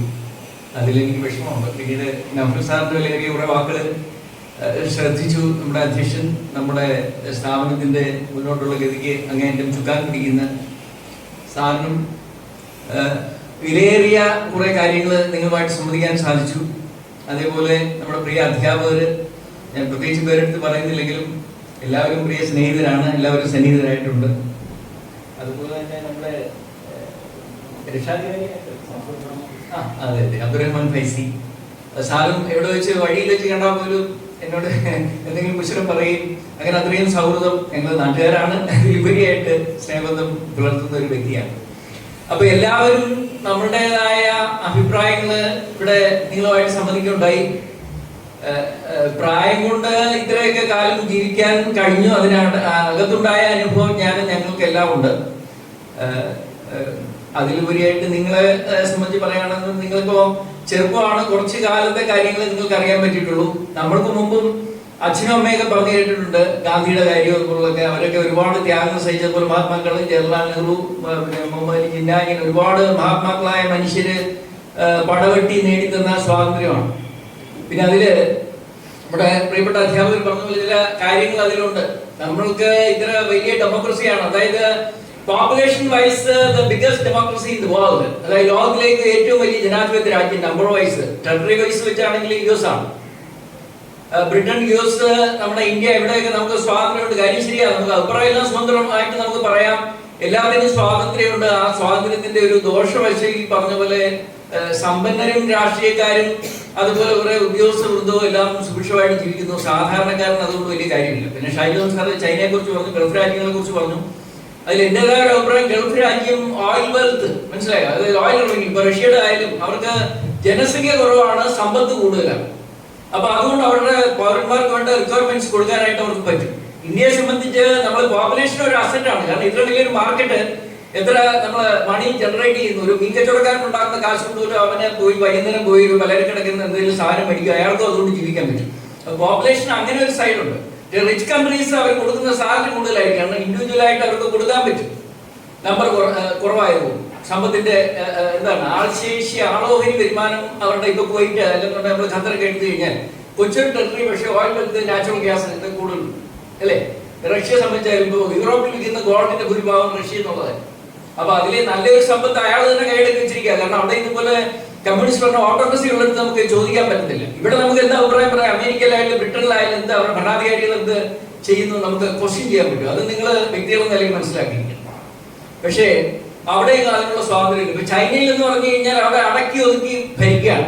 നമ്മളെല്ലാം മനസ്സിലായി, ഉഗീർ എന്ന് പറഞ്ഞ ഒരു ടെറിട്ടറിയിൽ അവിടെ ഒരു ഡിസ്ട്രിക്ട് പോലെ അവിടെ കെട്ടി ഉണ്ടാക്കിയിട്ട് ലോകരാജ്യങ്ങൾ, അമേരിക്ക, നമ്മുടെ ഇന്ത്യ ഉൾപ്പെടെ എല്ലാം ഇതിനെ വിമർശിച്ചു. നമ്മുടെ മുസ്ലിം സഹോദരന്മാരെ എല്ലാം അവർ ഒരു ഭാഗത്ത് ഒതുക്കിയിട്ട് അവരുടെ കുഞ്ഞുങ്ങളെ വന്ധ്യീകരിക്കുക, ഇനി കുട്ടികൾ ഉണ്ടാവരുത്. അതുപോലെ തന്നെ കുട്ടികൾ ഉണ്ടായി കഴിഞ്ഞാൽ വേറൊരു ഭാഗത്തേക്ക് കൊണ്ടുപോകാൻ മാറ്റി പാർപ്പിക്കുക. പക്ഷേ ചൈന ലോകത്തിലെ മിലിറ്ററി വൈസ് അമേരിക്കയോട് അടുത്ത് നിൽക്കുന്ന ഒരു രാജ്യമായതുകൊണ്ട് ആർക്കും അത് ചോദ്യം ചെയ്യാൻ പറ്റുന്നില്ല. ഇപ്പൊ റഷ്യ കാണിക്കുന്ന അട്രോസിറ്റീസ് കാണിക്കുന്നു, ആരും അമേരിക്ക പോലും അതിനെതിരെ നിൽക്കുന്നില്ല. കാരണം ന്യൂക്ലിയർ വെപ്പൺസ് കൂടുതൽ റഷ്യയുടെ കയ്യിലുണ്ട്. മിലിറ്ററി മൈറ്റ് ഒരു രീതി നോക്കിയാൽ അമേരിക്കയ്ക്കും അപ്പുറമാണ് റഷ്യ. ഇത് മനസ്സിലാക്കിക്കൊണ്ടാണ് അവരതിനെ എതിർക്കാനായിട്ട് ഒരുപ്പെടാത്തത്.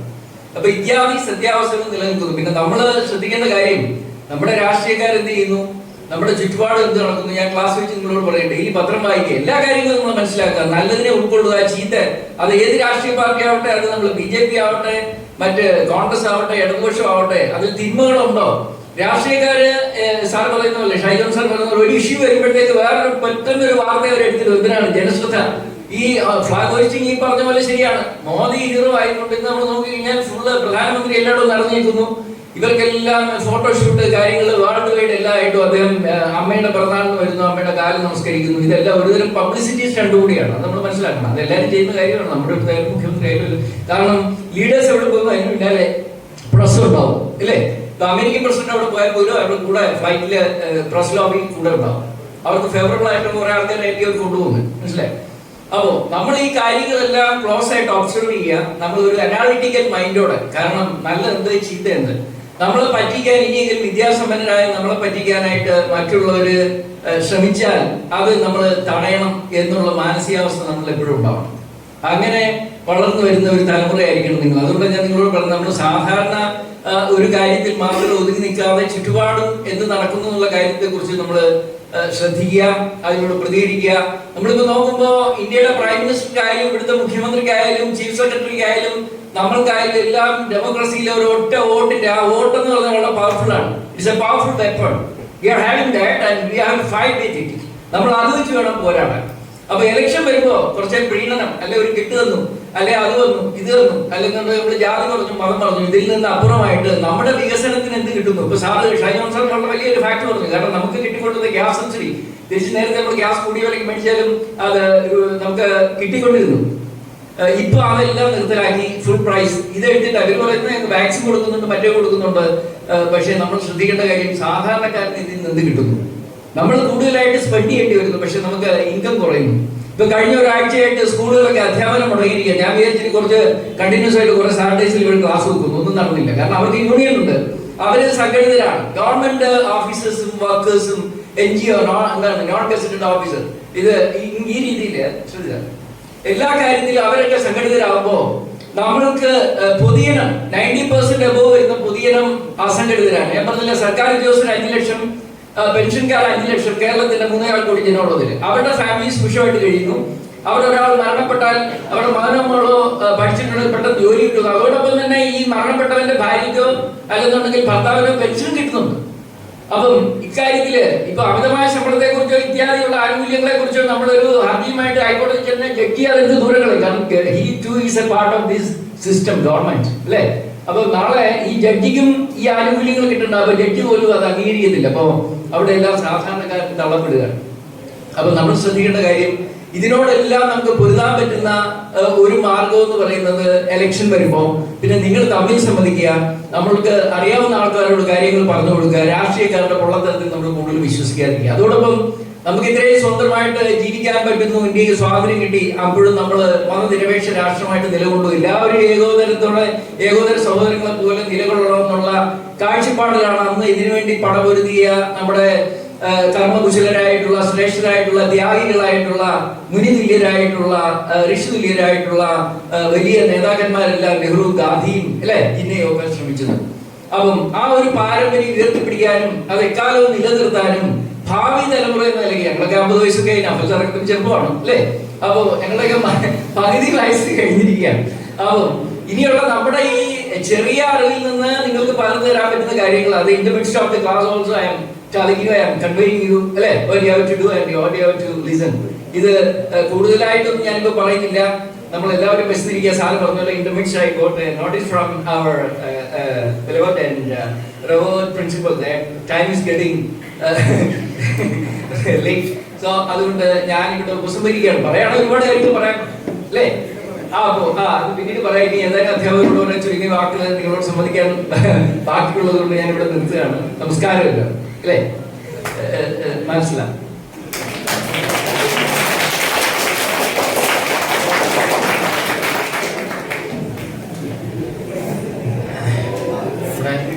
സമയം വളരെ വൈകി. എന്തായാലും നമ്മൾ കൂടിയതാണല്ലോ, ഇനി ലേശം വൈകിയാലും പ്രശ്നമില്ല എന്നുള്ള എനിക്ക് പോവാണ്. എന്നാലും ഒരു 11-15 കൂടിയെങ്കിലും കിച്ചണിലേക്ക് എത്തണം എന്നാണ് വിചാരിക്കുന്നത്. അടുത്തതായി ബഹുമാനനായ നമ്മുടെ സലീം വൈസി ഉസ്താദിനെ ചുരുങ്ങിയ വാക്കുകൾ ആശംസ അറിയിക്കാൻ വേണ്ടിയിട്ട്. അസ്സലാമു അലൈക്കും വറഹ്മത്തുള്ളാഹി വബറകാതുഹു. ആമുഖങ്ങളില്ലാതെ സുദീർഘമായ പ്രസംഗം നടത്താൻ ആഗ്രഹിക്കുന്നില്ല. എനിക്ക് മുൻകഴിഞ്ഞു പോയ പ്രാസംഗികരിൽ നിന്നും നാം ഒരുപാട് കാര്യങ്ങൾ കേട്ടു. അതെല്ലാം നമ്മുടെ ജീവിതത്തിലേക്ക് പകർത്തി നമുക്ക് കിട്ടിയ സ്വാതന്ത്ര്യം അത് അർത്ഥവത്താക്കാൻ വേണ്ടി എല്ലാവരുടെ ഭാഗത്തുനിന്നുള്ള പ്രവർത്തനങ്ങൾ ഉണ്ടാകണം. എന്നാൽ ഒരു കാര്യം ഇവിടെ പറഞ്ഞത്, ഷാജി സാറ് പറഞ്ഞു ഗൾഫിലും അതുപോലെയുള്ള രാജ്യങ്ങളിലൊക്കെ പട്ടിണി മരണങ്ങളില്ല, അതുപോലെ ദരിദ്രരില്ല. ഇന്ത്യയിലൊക്കെ ഒരുപാട് പട്ടിണി മരണങ്ങളുമുണ്ട്. അതിനെ കണ്ടിച്ചുകൊണ്ട് അബ്ലാ സാറ് പറഞ്ഞ അവിടെ ജനസംഖ്യയേക്കാൾ കൂടുതൽ സമ്പത്തുണ്ട്, അതുകൊണ്ടാണ് ഇന്ത്യയിൽ ഒരുപാട് ജനസംഖ്യയുണ്ട്, അതുകൊണ്ടാണ് ആ വിഷയം എന്ന നിലയിൽ പരാമർശിച്ചു. ഒരു കാര്യം നാം മനസ്സിലാക്കുക, ഇന്ത്യയിലെ വമ്പൻ സാമ്പത്തിക കോടികളുള്ള സ്രാവുകളുടെ കയ്യിലിരിക്കുന്ന ക്യാഷ് ഒരുപാട് ജനങ്ങൾ ഉണ്ടായാലും അതൊരു പ്രശ്നമല്ല. താഴെ തട്ടിൽ കിടക്കുന്ന ദരിദ്രരായ ആളുകളുടെ പ്രശ്നങ്ങൾ പരിഹരിക്കാൻ വേണ്ടി അത് ചിലവഴിച്ച് അവരെ മുഖ്യധാരയിലേക്ക് കൊണ്ടുവന്നാൽ എന്നാലും അവരുടെ കയ്യിലിരിക്കുന്ന കോടിക്കണക്കിനുള്ള സമ്പത്തിൽ നിന്നും ഒന്നും കുറയാൻ പോകുന്നില്ല. അതുകൊണ്ട് തന്നെയാണ് ജനങ്ങൾ കൂടി എന്നത് കൊണ്ടിട്ട് ദാരിദ്ര്യം ഒരിക്കലും തന്നെ ഉണ്ടാകുകയില്ല എന്ന് പറഞ്ഞുകൊണ്ട് ഞാൻ അവസാനിപ്പിക്കുകയാണ്. അസ്സലാമു അലൈക്കും.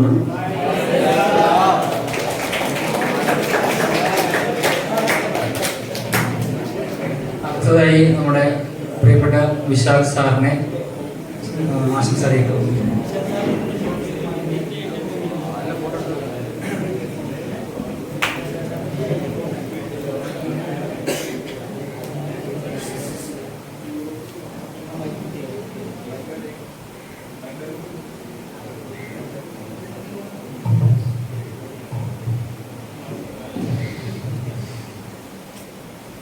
പ്രിയപ്പെട്ട വിദ്യാർത്ഥികളെ, നിങ്ങളെല്ലാവരും വിചാരിക്കുന്നത് എനിക്ക് പ്രസംഗിക്കാൻ അറിയത്തില്ലെന്നൊക്കെയാണ്. അതുകൊണ്ടാണ് ഞാൻ എന്നെ ഇവിടെ പിടിച്ച് നിർത്തിയിരിക്കുന്നത്. പക്ഷെ ഇവരുടെ പ്രശ്നം കേട്ടിട്ടില്ല, അതുകൊണ്ടാണ് അങ്ങനെ തെറ്റിദ്ധരിച്ചാണ്. എനിക്ക് വൈകിട്ട് ഞാൻ സാധാരണ വിട്ടുകൊടുക്കാറില്ല, നല്ല രീതിയിൽ തന്നെ സംസാരിക്കും. പക്ഷെ ഇപ്പം സംസാരിച്ചാൽ നിങ്ങൾ വയലന്റ് ആകുമെന്ന് എനിക്ക് നല്ലപോലെ അറിയാം. ഉസ്താദന്മാർ പലരും കൂടെ വയലന്റ് ആയിട്ടാണ് ഇരിക്കുന്നത് ഇപ്പൊ തന്നെ, അതുകൊണ്ട് അധികം ദീർഘിപ്പിക്കുന്നില്ല. എനിക്ക് പറയാനുള്ളത്, നമ്മളിപ്പം 75ാമത്തെ സ്വാതന്ത്ര്യ ദിനം ആഘോഷിക്കുകയാണ് അല്ലെ, 75ാമത്തെ വാർഷികം, 76ാമത്തെ സ്വാതന്ത്ര്യ ദിനം അല്ലെ. അപ്പൊ ആ ഒരു അവസരത്തിൽ നിങ്ങളോട് പറയാനുള്ളത്, നിങ്ങൾക്ക് കിട്ടിയ സ്വാതന്ത്ര്യം ഇത്ര വിലപ്പെട്ട ഒരു സാധനമാണ്. അത് നമ്മൾ നല്ല രീതിയിൽ വിനിയോഗിക്കാൻ പഠിക്കുക. ആരും സ്വാതന്ത്ര്യത്തെ ദുരുപയോഗം ചെയ്യാതെ വേണ്ട രീതിയിൽ ഉപയോഗിക്കാൻ എല്ലാവരും ശ്രമിക്കുക എന്ന് മാത്രമേ എനിക്ക് നിങ്ങളോട് ഈ ഒരു അവസരത്തിൽ പറയാനുള്ളൂ.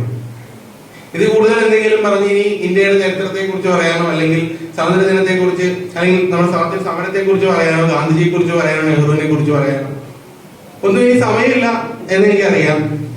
മാത്രമല്ല, നിങ്ങൾക്ക് എല്ലാവരുടെ കുറിച്ചുള്ള കാര്യങ്ങളൊക്കെ അറിയാവുന്നതാണ്. നമ്മൾ പൊളിറ്റിക്സ് പഠിക്കുന്ന വിദ്യാർത്ഥികളാണ് അല്ലെ.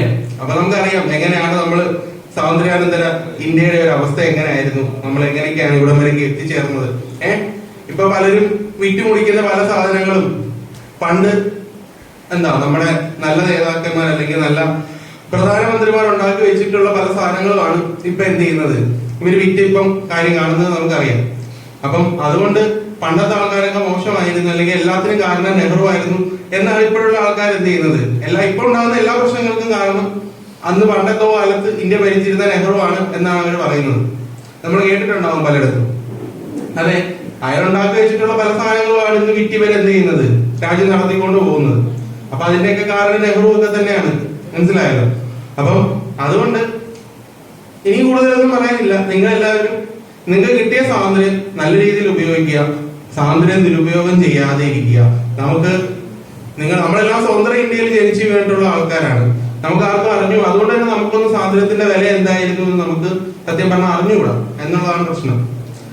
നമുക്ക് സ്വാതന്ത്ര്യം നേടിത്തരാൻ ഒരുപാട് ആൾക്കാർ ഒരുപാട് കഷ്ടപ്പെട്ട് ജീവൻ കൊടുത്താണ് നമുക്ക് നേടിത്തുന്നത്. അതുകൊണ്ട് ആ സ്വാതന്ത്ര്യം നമ്മൾ നല്ല രീതിയിൽ ഉപയോഗിക്കാൻ ശ്രമിക്കുക എന്ന് പറഞ്ഞുകൊണ്ട് എന്റെ വാക്കുകൾ നിർത്തുന്നു. എല്ലാവർക്കും സ്വാതന്ത്ര്യദിന ആശംസകൾ.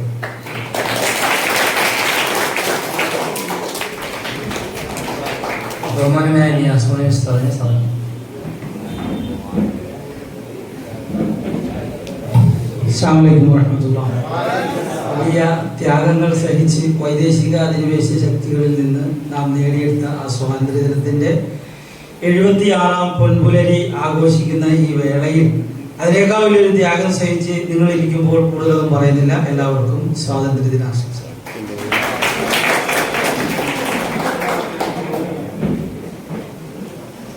നമ്മുടെ പരിപാടി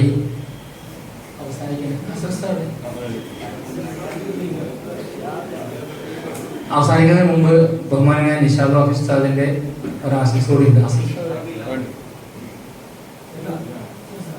ബഹുമാനായ നിഷാദ് വാഫി ഉസ്താദ് ആശംസ അർപ്പിക്കുന്നു. സാധിക്കും. അസ്സലാമു അലൈക്കും വറഹ്മത്തുള്ളാഹി. സ്വാതന്ത്ര്യ ദിവസം തന്നെ ഏറ്റവും വലിയ സ്വാതന്ത്ര്യമായ ഭക്ഷണം കഴിക്കാനുള്ള സ്വാതന്ത്ര്യം നിഷേധിക്കപ്പെട്ട വിദ്യാർത്ഥികൾ ഒറ്റ കാര്യം പറയുള്ളൂ. അഥവാ ചരിത്രം നമ്മൾ പഠിക്കണം. പണ്ടൊക്കെ നമ്മൾ ചരിത്രം പഠിച്ചിരുന്നത് എന്തിനു വേണ്ടിയായിരുന്നു? എക്സാമിൽ മാർക്ക് കിട്ടാനില്ലേ? പക്ഷെ ഇപ്പൊ ഇനി നമ്മൾ ചരിത്രം പഠിക്കണം. അതിന് നമ്മുടെ നിലനിൽപ്പിന് വേണ്ടിയിട്ട്, നമ്മുടെ വിശ്വാസത്തിന്റെ സംരക്ഷണത്തിന് വേണ്ടിയിട്ട്, നമ്മളിവിടെ മതങ്ങളുടെ സംരക്ഷണത്തിന് വേണ്ടിയിട്ട്. കൂടുതലൊന്നും പറയുന്നില്ല. അസ്സലാമു അലൈക്കും വറഹ്മത്തുള്ളാഹി.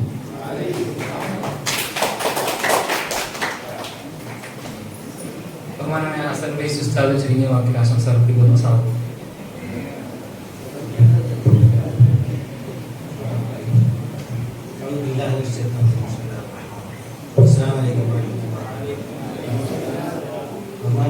ബഹുമാന്യരായ വിദ്യാർത്ഥി സുഹൃത്തുക്കളെ, 75ാമത് സ്വാതന്ത്ര്യ ദിനത്തിൽ എനിക്ക് നിങ്ങളോട് പറയാനുള്ളത്, നമ്മുടെ സുധിലാൽ സാർ നമ്മളെ സംബോധന ചെയ്തുകൊണ്ട് ഒരുപാട് ഉപദേശങ്ങളുണ്ട്. അതെല്ലാം അക്ഷരാർത്ഥത്തിൽ അംഗീകരിച്ചുകൊണ്ട് അത് പ്രാവർത്തികമാക്കുകയാണെങ്കിൽ നമുക്ക് ഒരുപാട് നേട്ടങ്ങൾ നേടാൻ സാധിക്കും. ഒന്നാമതായി നമ്മളെടുക്കുന്ന എടുക്കേണ്ട പ്രതിജ്ഞ പ്രാരംഭത്തിൽ തന്നെ എന്ത് ത്യാഗവും സഹിക്കാൻ നമ്മൾ ഇടപെട്ടിരിക്കുന്ന വിഷയങ്ങളിൽ ഏത് ത്യാഗവും സഹിക്കാൻ വേണ്ടി നമ്മൾ മുന്നോട്ട് വരണം.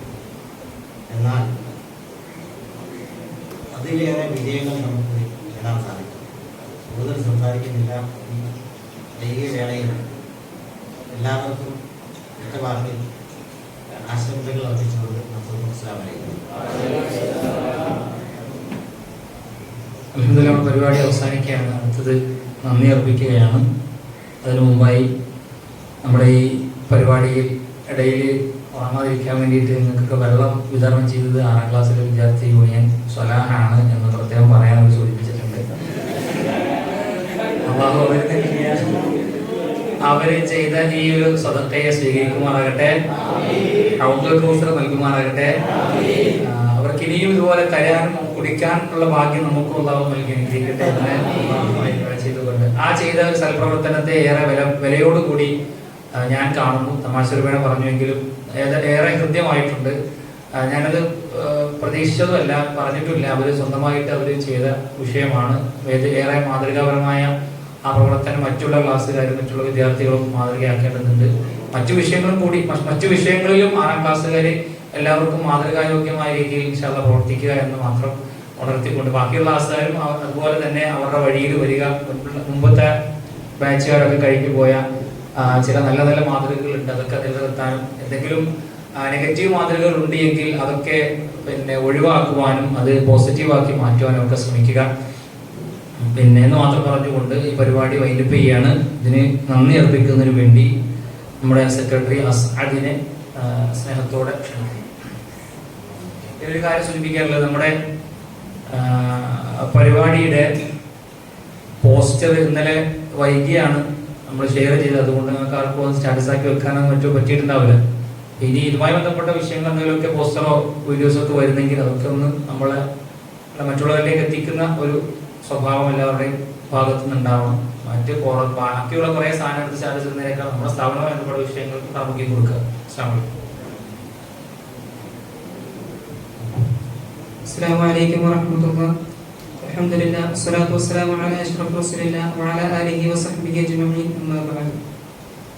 നമ്മുടെ പരിപാടി അവസാനിക്കുകയാണ്. ഈ ചുരുങ്ങിയ സമയത്തിനുള്ളിൽ ഒരുപാട് വ്യത്യസ്തങ്ങളായ വിഷയങ്ങൾ നമുക്ക് മനസ്സിലാക്കാൻ സാധിച്ചു. ഇന്ന് നമ്മൾ സ്വാതന്ത്ര്യദിനം ആഘോഷിച്ചുവെങ്കിലും വലിയ സന്തോഷമൊന്നും തോന്നുന്നില്ല. കാരണം ഇന്നത്തെ പത്രത്തിന്റെ തുടക്കം നിങ്ങൾക്ക് സ്വാതന്ത്ര്യദിനാശംസകൾ എന്ന് പറഞ്ഞതിന് തൊട്ടടിയിൽ തന്നെ ഒരു പിഞ്ചു കുഞ്ഞിനെ, ഒരു ദളിത് കുഞ്ഞിനെ കൊലപ്പെടുത്തിയ സംഭവമാണ് ഇന്ന് വായിച്ചെടുക്കാൻ സാധിച്ചത്. അതുകൊണ്ട് തന്നെ ബ്രാഹ്മണ സവർണ മേധാവിത്വത്തിൽ നിന്ന് നമ്മൾ ഇനി സ്വതന്ത്രമായാൽ യഥാർത്ഥത്തിൽ ഇനി ഇന്ത്യക്ക് സ്വാതന്ത്ര്യം ലഭിക്കൂ എന്ന് പറയാണ്. യഥാർത്ഥത്തിൽ അന്ന് സ്വാതന്ത്ര്യം ലഭിച്ചുവെങ്കിലും ഇപ്പോഴത്തെ രാഷ്ട്രീയം നമ്മളെ പ്രധാനമായി നയിച്ചുകൊണ്ടിരിക്കുന്ന രാഷ്ട്രീയം നമുക്കെതിരാണ്.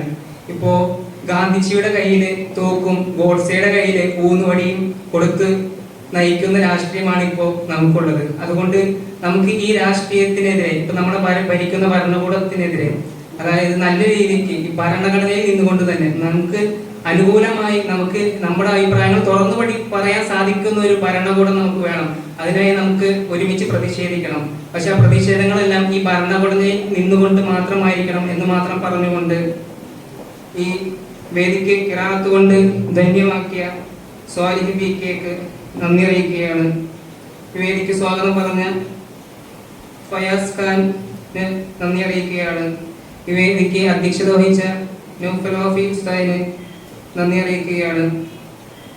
ഈ വേദി ഉദ്ഘാടനം ചെയ്ത സുധീർലാൽ തൃക്കുന്നപ്പുഴ സാറിന് അദ്ദേഹത്തിന്റെ അഭാവത്തിൽ നന്ദി അറിയിക്കുകയാണ്.